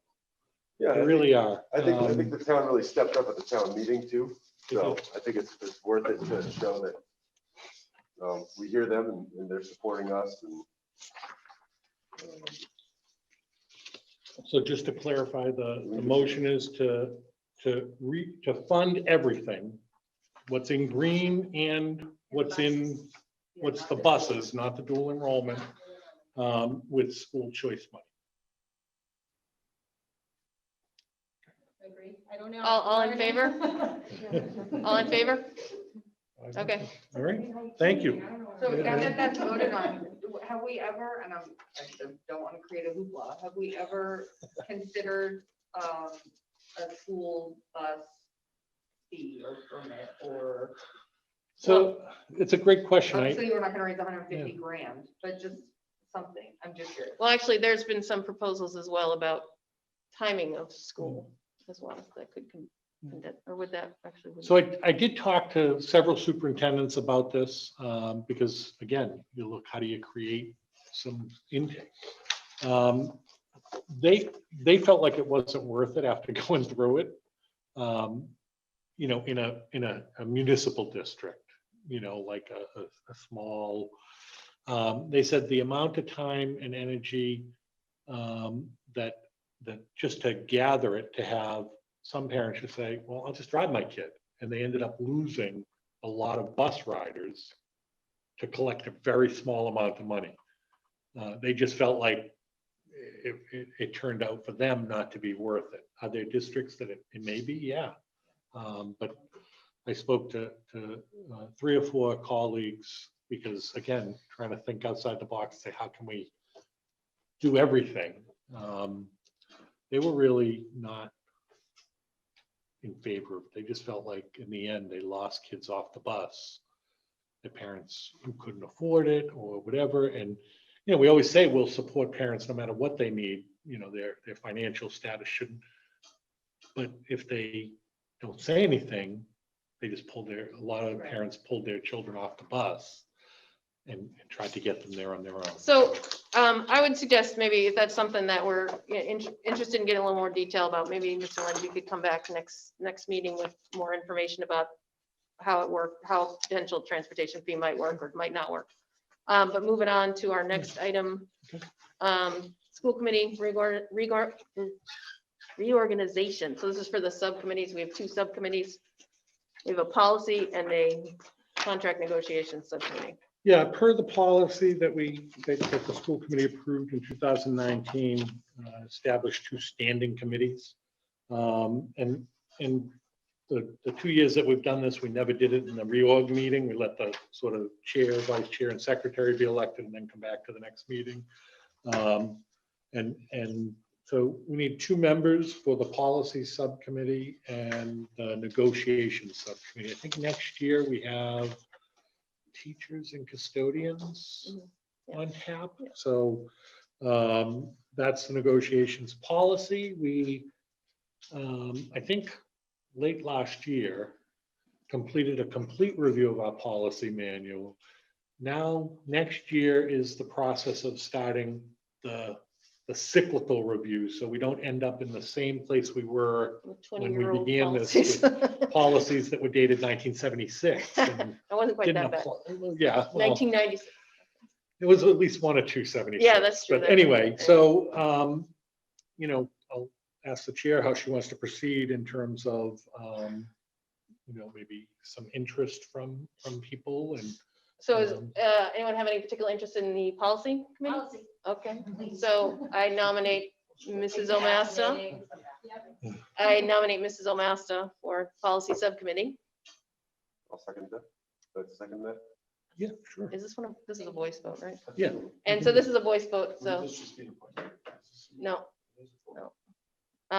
So all in favor, Maria Biter Tucker? Tim, Canada. Debbie Maggio. Wrong. It's like Madonna. Do I get to vote for myself? You do. So that's 1. Is there a second person who's interested? It's a good subcommittee to start off on.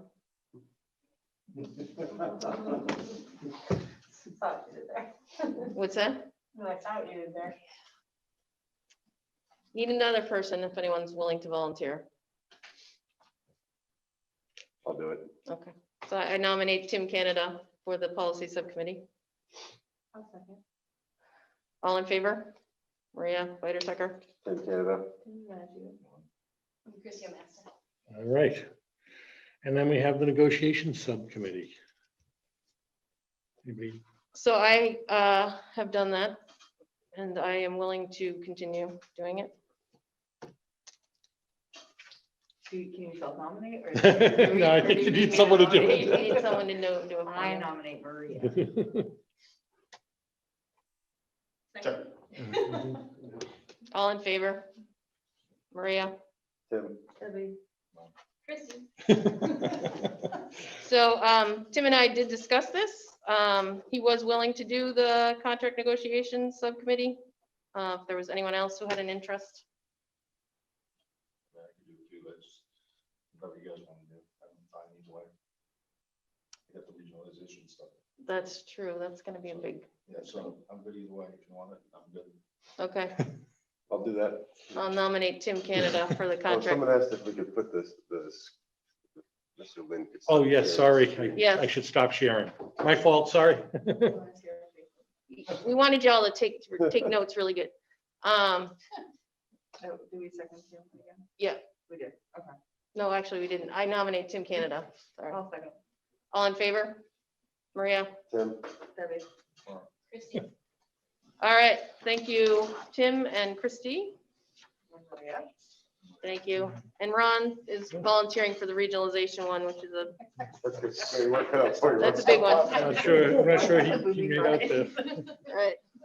All right, so we don't have any policy right now, we do not. okay? So You know, plans next week. we're right on time here. We were supposed to be at 8:15 getting to new business, so we're right on time today, so. So, so this comes to you, obviously, Ron and Christie are new, but the negotiating team came to agreement with the ESPs, educational support personnel.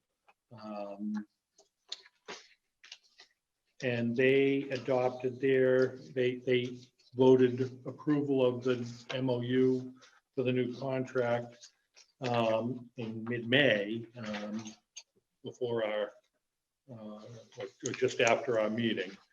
And this was a long negotiation because we began negotiating in the 2020 year, and then the pandemic hit, and we suspended negotiations through the end of the year. And then over the summer, given the uncertainty of the state budget, we did a one-year extended agreement, extended the old contract for a single year to kind of get through this year with all the things we had to do for reopening. And then we picked up mid-year this year. And Maria and Ruth were on that team. And I think we worked well with our union and came to agreement on a number of issues.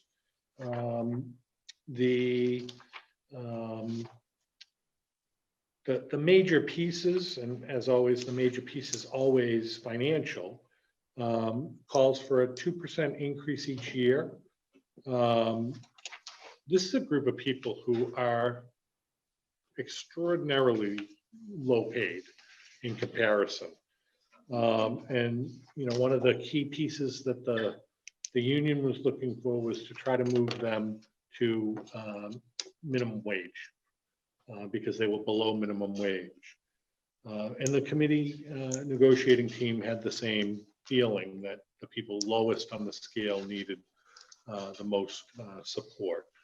There were a number of other pieces, so that's how we came to agreement on that. And the key is that we did a 2% across the board, and then anybody that was below $15 an hour got a bump to $15 an hour. And it will slowly disappear over the next several years as salaries change. But I think that's was a really important piece. A couple of the other important pieces was the addition of a sick leave bank.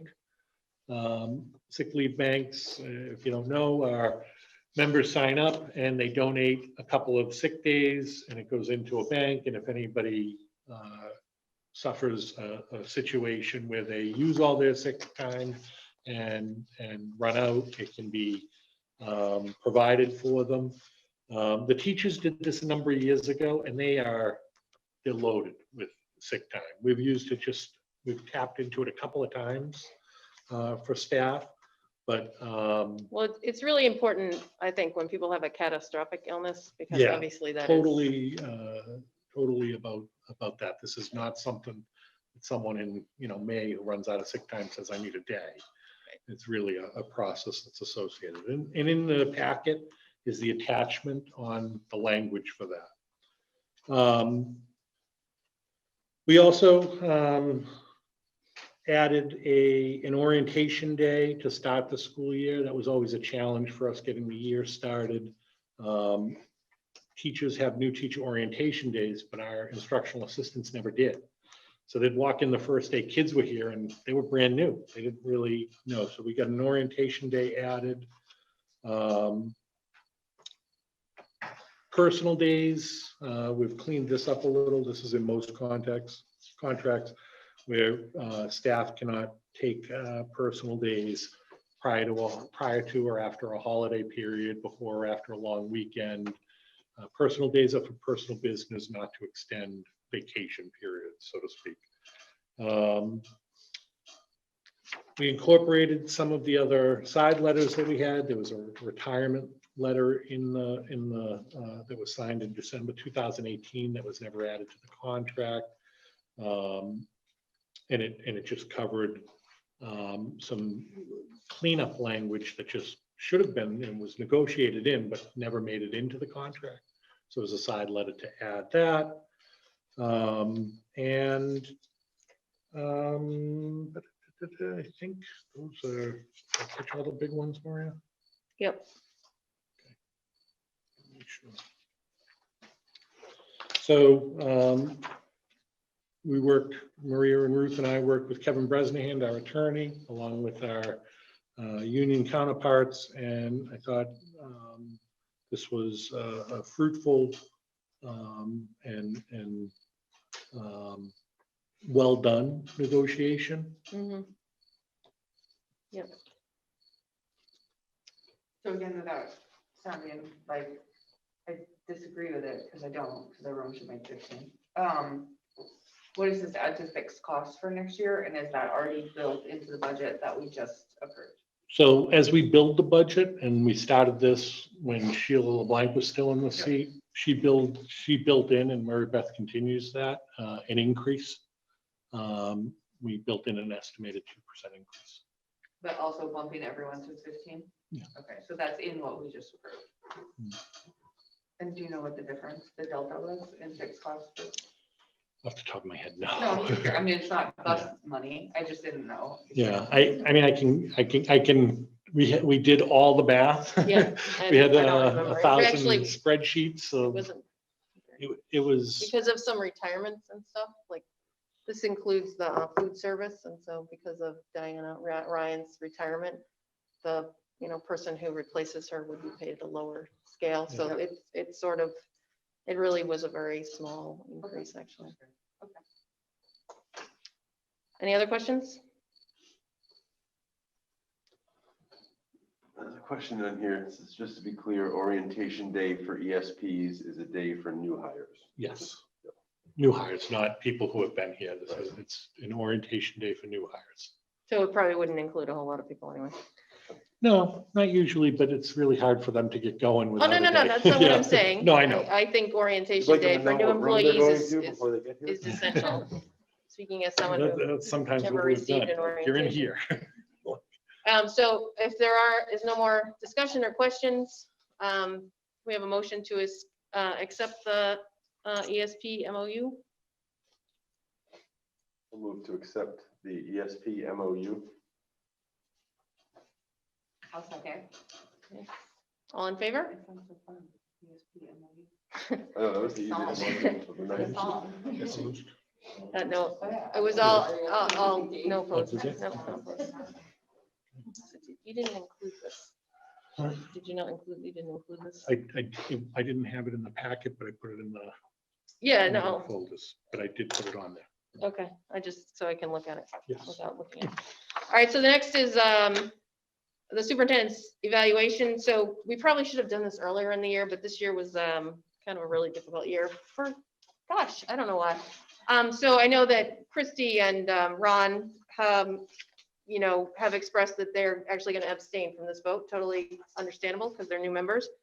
So just, this is Mr. Lynn's evaluation, which the evaluation form is actually something that's produced by the Department of Environmental, sorry, that's my agency. That's where you work. Department of Elementary and Secondary Education, sorry, alphabet soup. And what it requires is that the superintendent produce goals at the beginning of the year, and then in the middle of the year, we look at those goals, and at the end of the year, we evaluate those goals. And as well, there are standards that were created by DESE as well. So I was the evaluator, but I did solicit comments from our other school committee employees, not employees, school committee members. And this particular year, and you know, I personally feel that Mr. Lind did an exemplary job, and that is what we rated him. And I'll just read the final comments that I made, which is the 2021 school year presented many varied challenges for our administrators, reopening buildings and providing a physically safe atmosphere for staff and students, developing several models of education that will be used simultaneously, navigating the frequent changes in guidelines and expectations from the Mass Department of Elementary and Secondary Education, and most importantly, supporting students both academically and emotionally as our society lived through a worldwide pandemic and economic crisis. Mr. Lynn's efforts to meet those challenges were exemplary. He built consensus with parents and staff to safely reopen our school buildings in September. He worked with staff to develop and continuously improve both hybrid and remote models of education. As the state changed guidelines for dealing with the pandemic throughout the year, Mr. Lynn worked to make the best decisions for our school community. Most of all, Mr. Lynn did his best to make thoughtful decisions to support our students' education and well-being. Does anyone have any comments or questions? Been quite the year. It has. Yeah, and if I could, like, that's very nice, but, and I appreciate it, and it has been quite a year, but reopening the buildings, a variety of people here and outside were on that reentry task force, working with students and staff, our administrative team, our teachers. I mean, just so many people involved in making it happen this year when it was really difficult. So thank you for the kind words. I appreciate it, but it really was a team effort to get there from here. So, you know, everyone knows the Holderness family, right? They do those videos, and they did one where everybody gets an A. So anyway, it was funny about this school year. Anyway, but getting back to it, Mr. Lind, you know, I know your team appreciates you. You are, however, the leader, so you do deserve. Okay. All right, so we do need a motion to approve this evaluation. I'll move to approve the evaluation. All in favor? Abstentions? I'm saying, Yes. Abstentions. So 2 abstentions and 3 approved. Gotcha. Thank you very much, Mr. Lind. Thanks. So next on the list is the rebranding committee finished their work. Mhm. And Mrs. Powers worked with the rebranding team to over the last 3 months to determine what the next moniker slash mascot should be.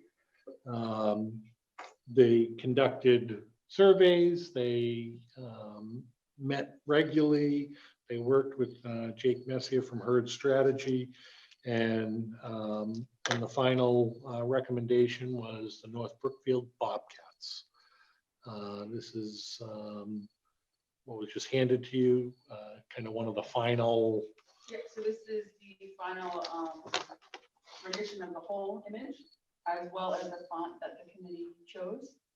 We're still waiting for kind of a final package that will have kind of just the white and purple or like black and purple. So just having some different variations of the Bobcat for different types of screens and things that would be needed for the school. but this is the font we chose to go along. And it is a little bit more purple. The printer didn't get as much purple as is actually in there, but you get the idea. All right. Any comments or questions? I like the purple hair. It looks good. It's like a rebellious. And this is something you'll be sharing when you have the full package from Herd. Okay. And I assume you recommend this, that we recommend So we accept after it? going through the policy, it meets all of the requirements. So this is not a personal thing for me. It meets the requirements of the policy set forth by the school committee. So I would recommend to support the work of the rebranding committee. All right, so we just need a motion to accept the new moniker.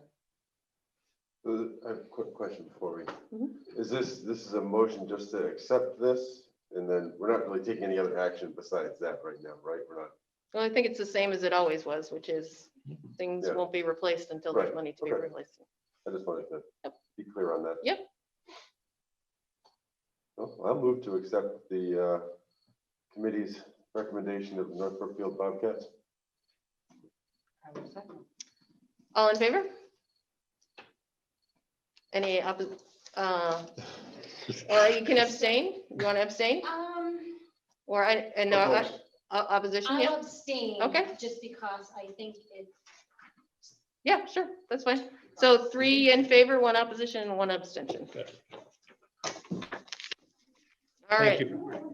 And I do want to thank the committee, Mrs. Powers, the staff, the students, the parents, the community members that participated in the rebranding, really did great work. I know this was controversial and there are some people for and against, and I understand that, but the work they did was separate from that. They really did look at what everybody's feedback was, and I want to thank Jake Messier and Herd Strategy for their work and their continued work. Yeah, thank you. all right, so moving on to accept the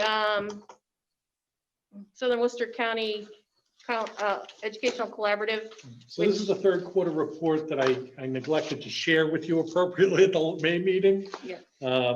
Again, the collaborative produces these on a regular basis, and although it doesn't require your vote to approve it, I do ask you to do it because then it's represented in the minutes.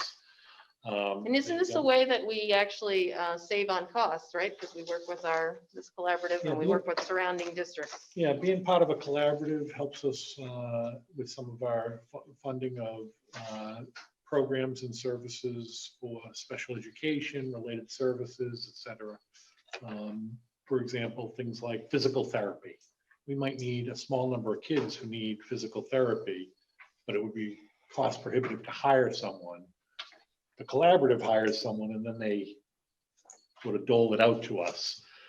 We pay for it, of course, but it's We share the more cost. cost effective.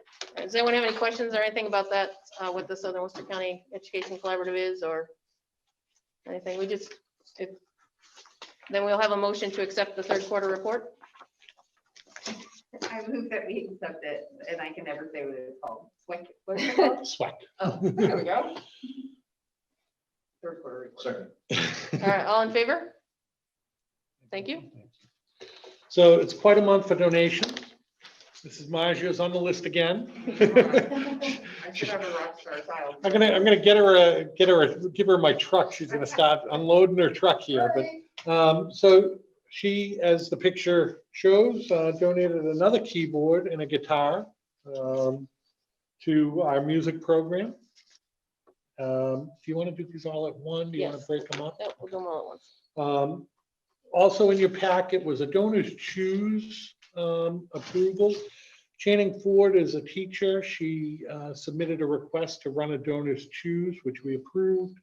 Her project was funded at $225.40, and she wanted like a sand water table for her students, and it was funded relatively quickly. It Well, was that's actually not a lot. What's that? That's not a large one. for It was donors. not a large one, but it was funded really quickly. and much appreciated for her and her students. And then the PTO is donating $1,222.60.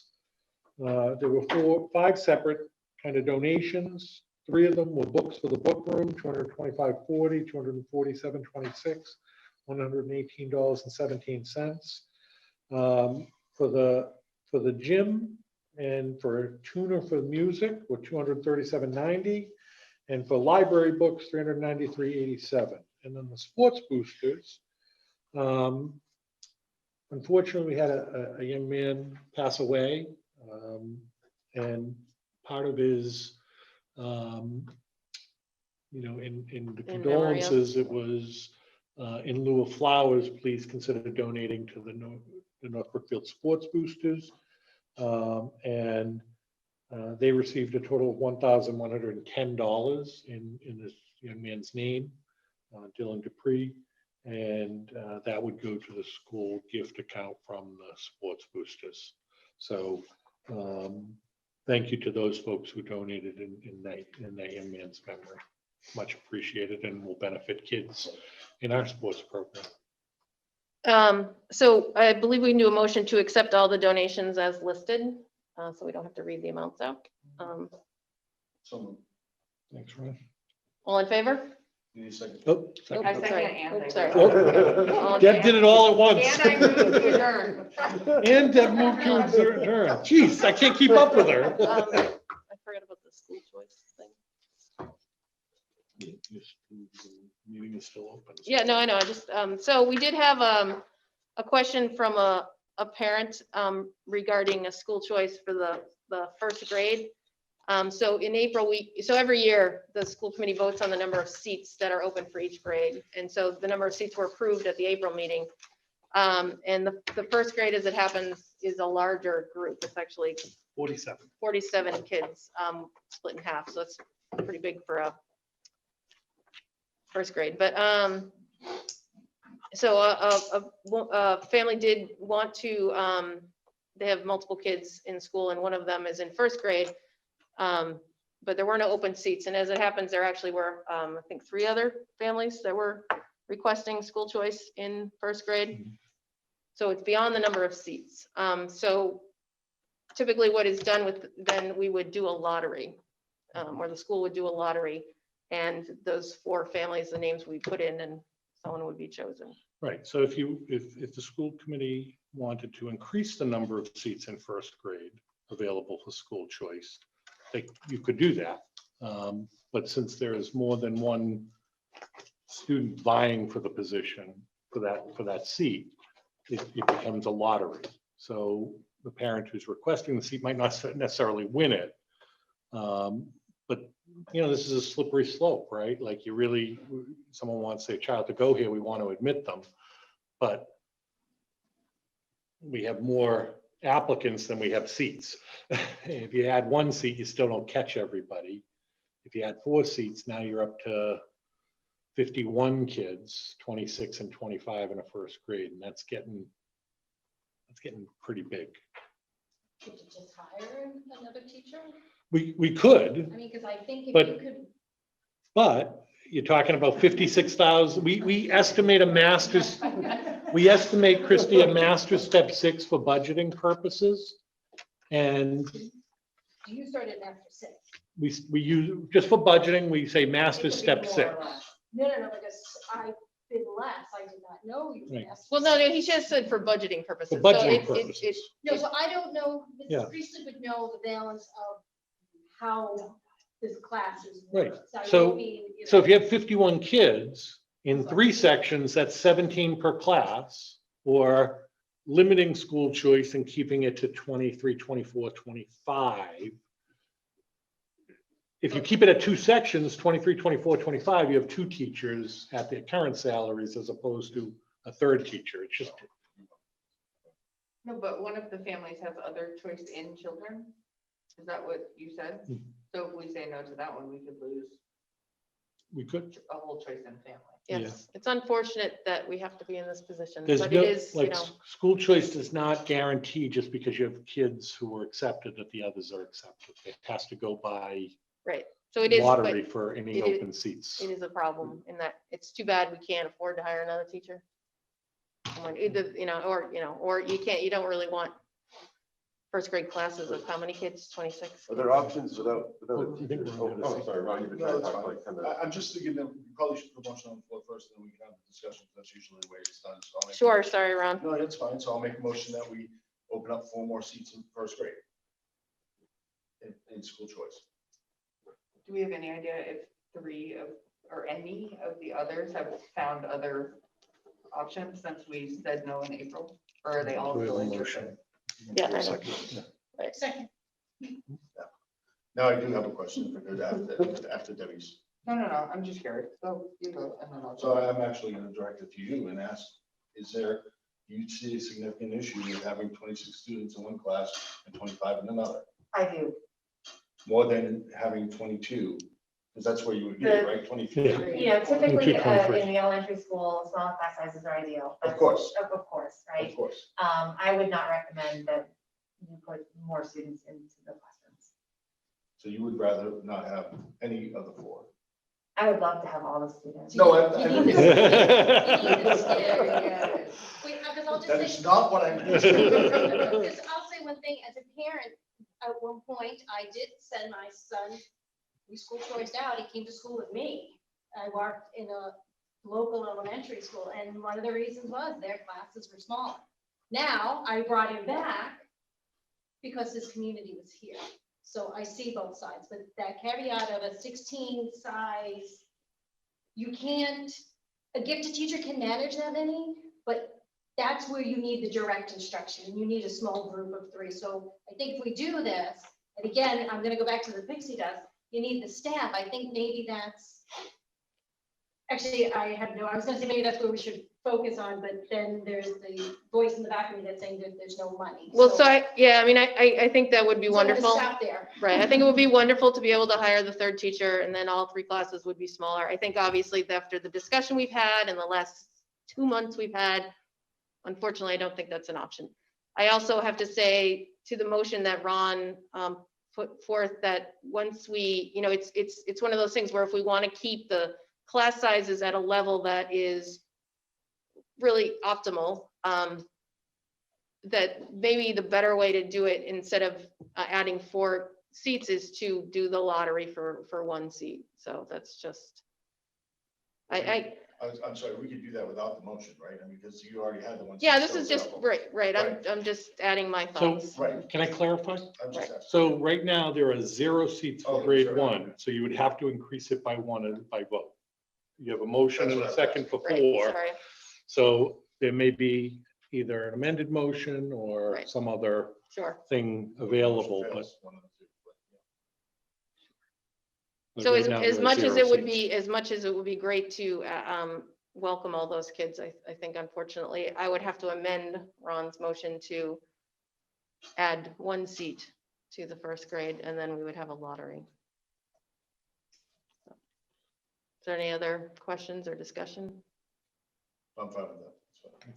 That's fine. Motion to open No, up the- 1 No, seat. I amended, She amended, It was a friendly amendment. Friendly amendment, and Ron accepted the 1 Chris, seat. Is it worth mentioning that this is for rising 2nd grade? Not for rising 1st grade? oh, I thought, It's the same numbers, sorry. The numbers are the same, the grade's Okay. wrong, sorry. oh, I thought it was for, okay. No, it's the same numbers. It's 47 kids from Oh, 1st to okay. 2nd. I'm talking about the current 1st, I'm sorry. It's current first. It's moving into 2nd. I didn't know if it did make a difference. I just wanted to make No, sure it I, wasn't in that's it. my fault. I misspoke because the current grade is 1st, they're going into No, it 2nd. does make a difference. So we're It at, does, but the you're right. we're adding seats to the 2nd grade. Yes. Okay, so we're gonna So amend your redo it amendment. again, which is amended again, this is add The 1 second seat seat. to the 2nd grade. Sorry, that's my fault. Well, it was a really rough year last year. Maybe 3 parents will repeat first grade. Hey, hey, I'm just saying. come on now, the teacher's doing an awesome Maybe job, what are they're you talking about? Maybe they're boys. All right. I don't Oh. know. That's not fair. I don't know. Or really smart. They could be 3rd graders. Okay, so any other discussion or anything? Okay, so all in favor to add the 1 seat to the second grade and Hold on. hold the lottery. Thank you. My opinion is that that's the best thing. you can Yeah, do. no, I know. Yeah, I mean, I wish, honestly, I wish any kid that wanted to come here, we could have them. Yeah. It's unfortunate. So Debbie, I move that we adjourn. got it, girl. Second. Favorite Well, motion. thank All in favor? I'm- All right, thank you, everyone. Have a great night. It was a quicker meeting this week. Mm. No, it's 9:30, man.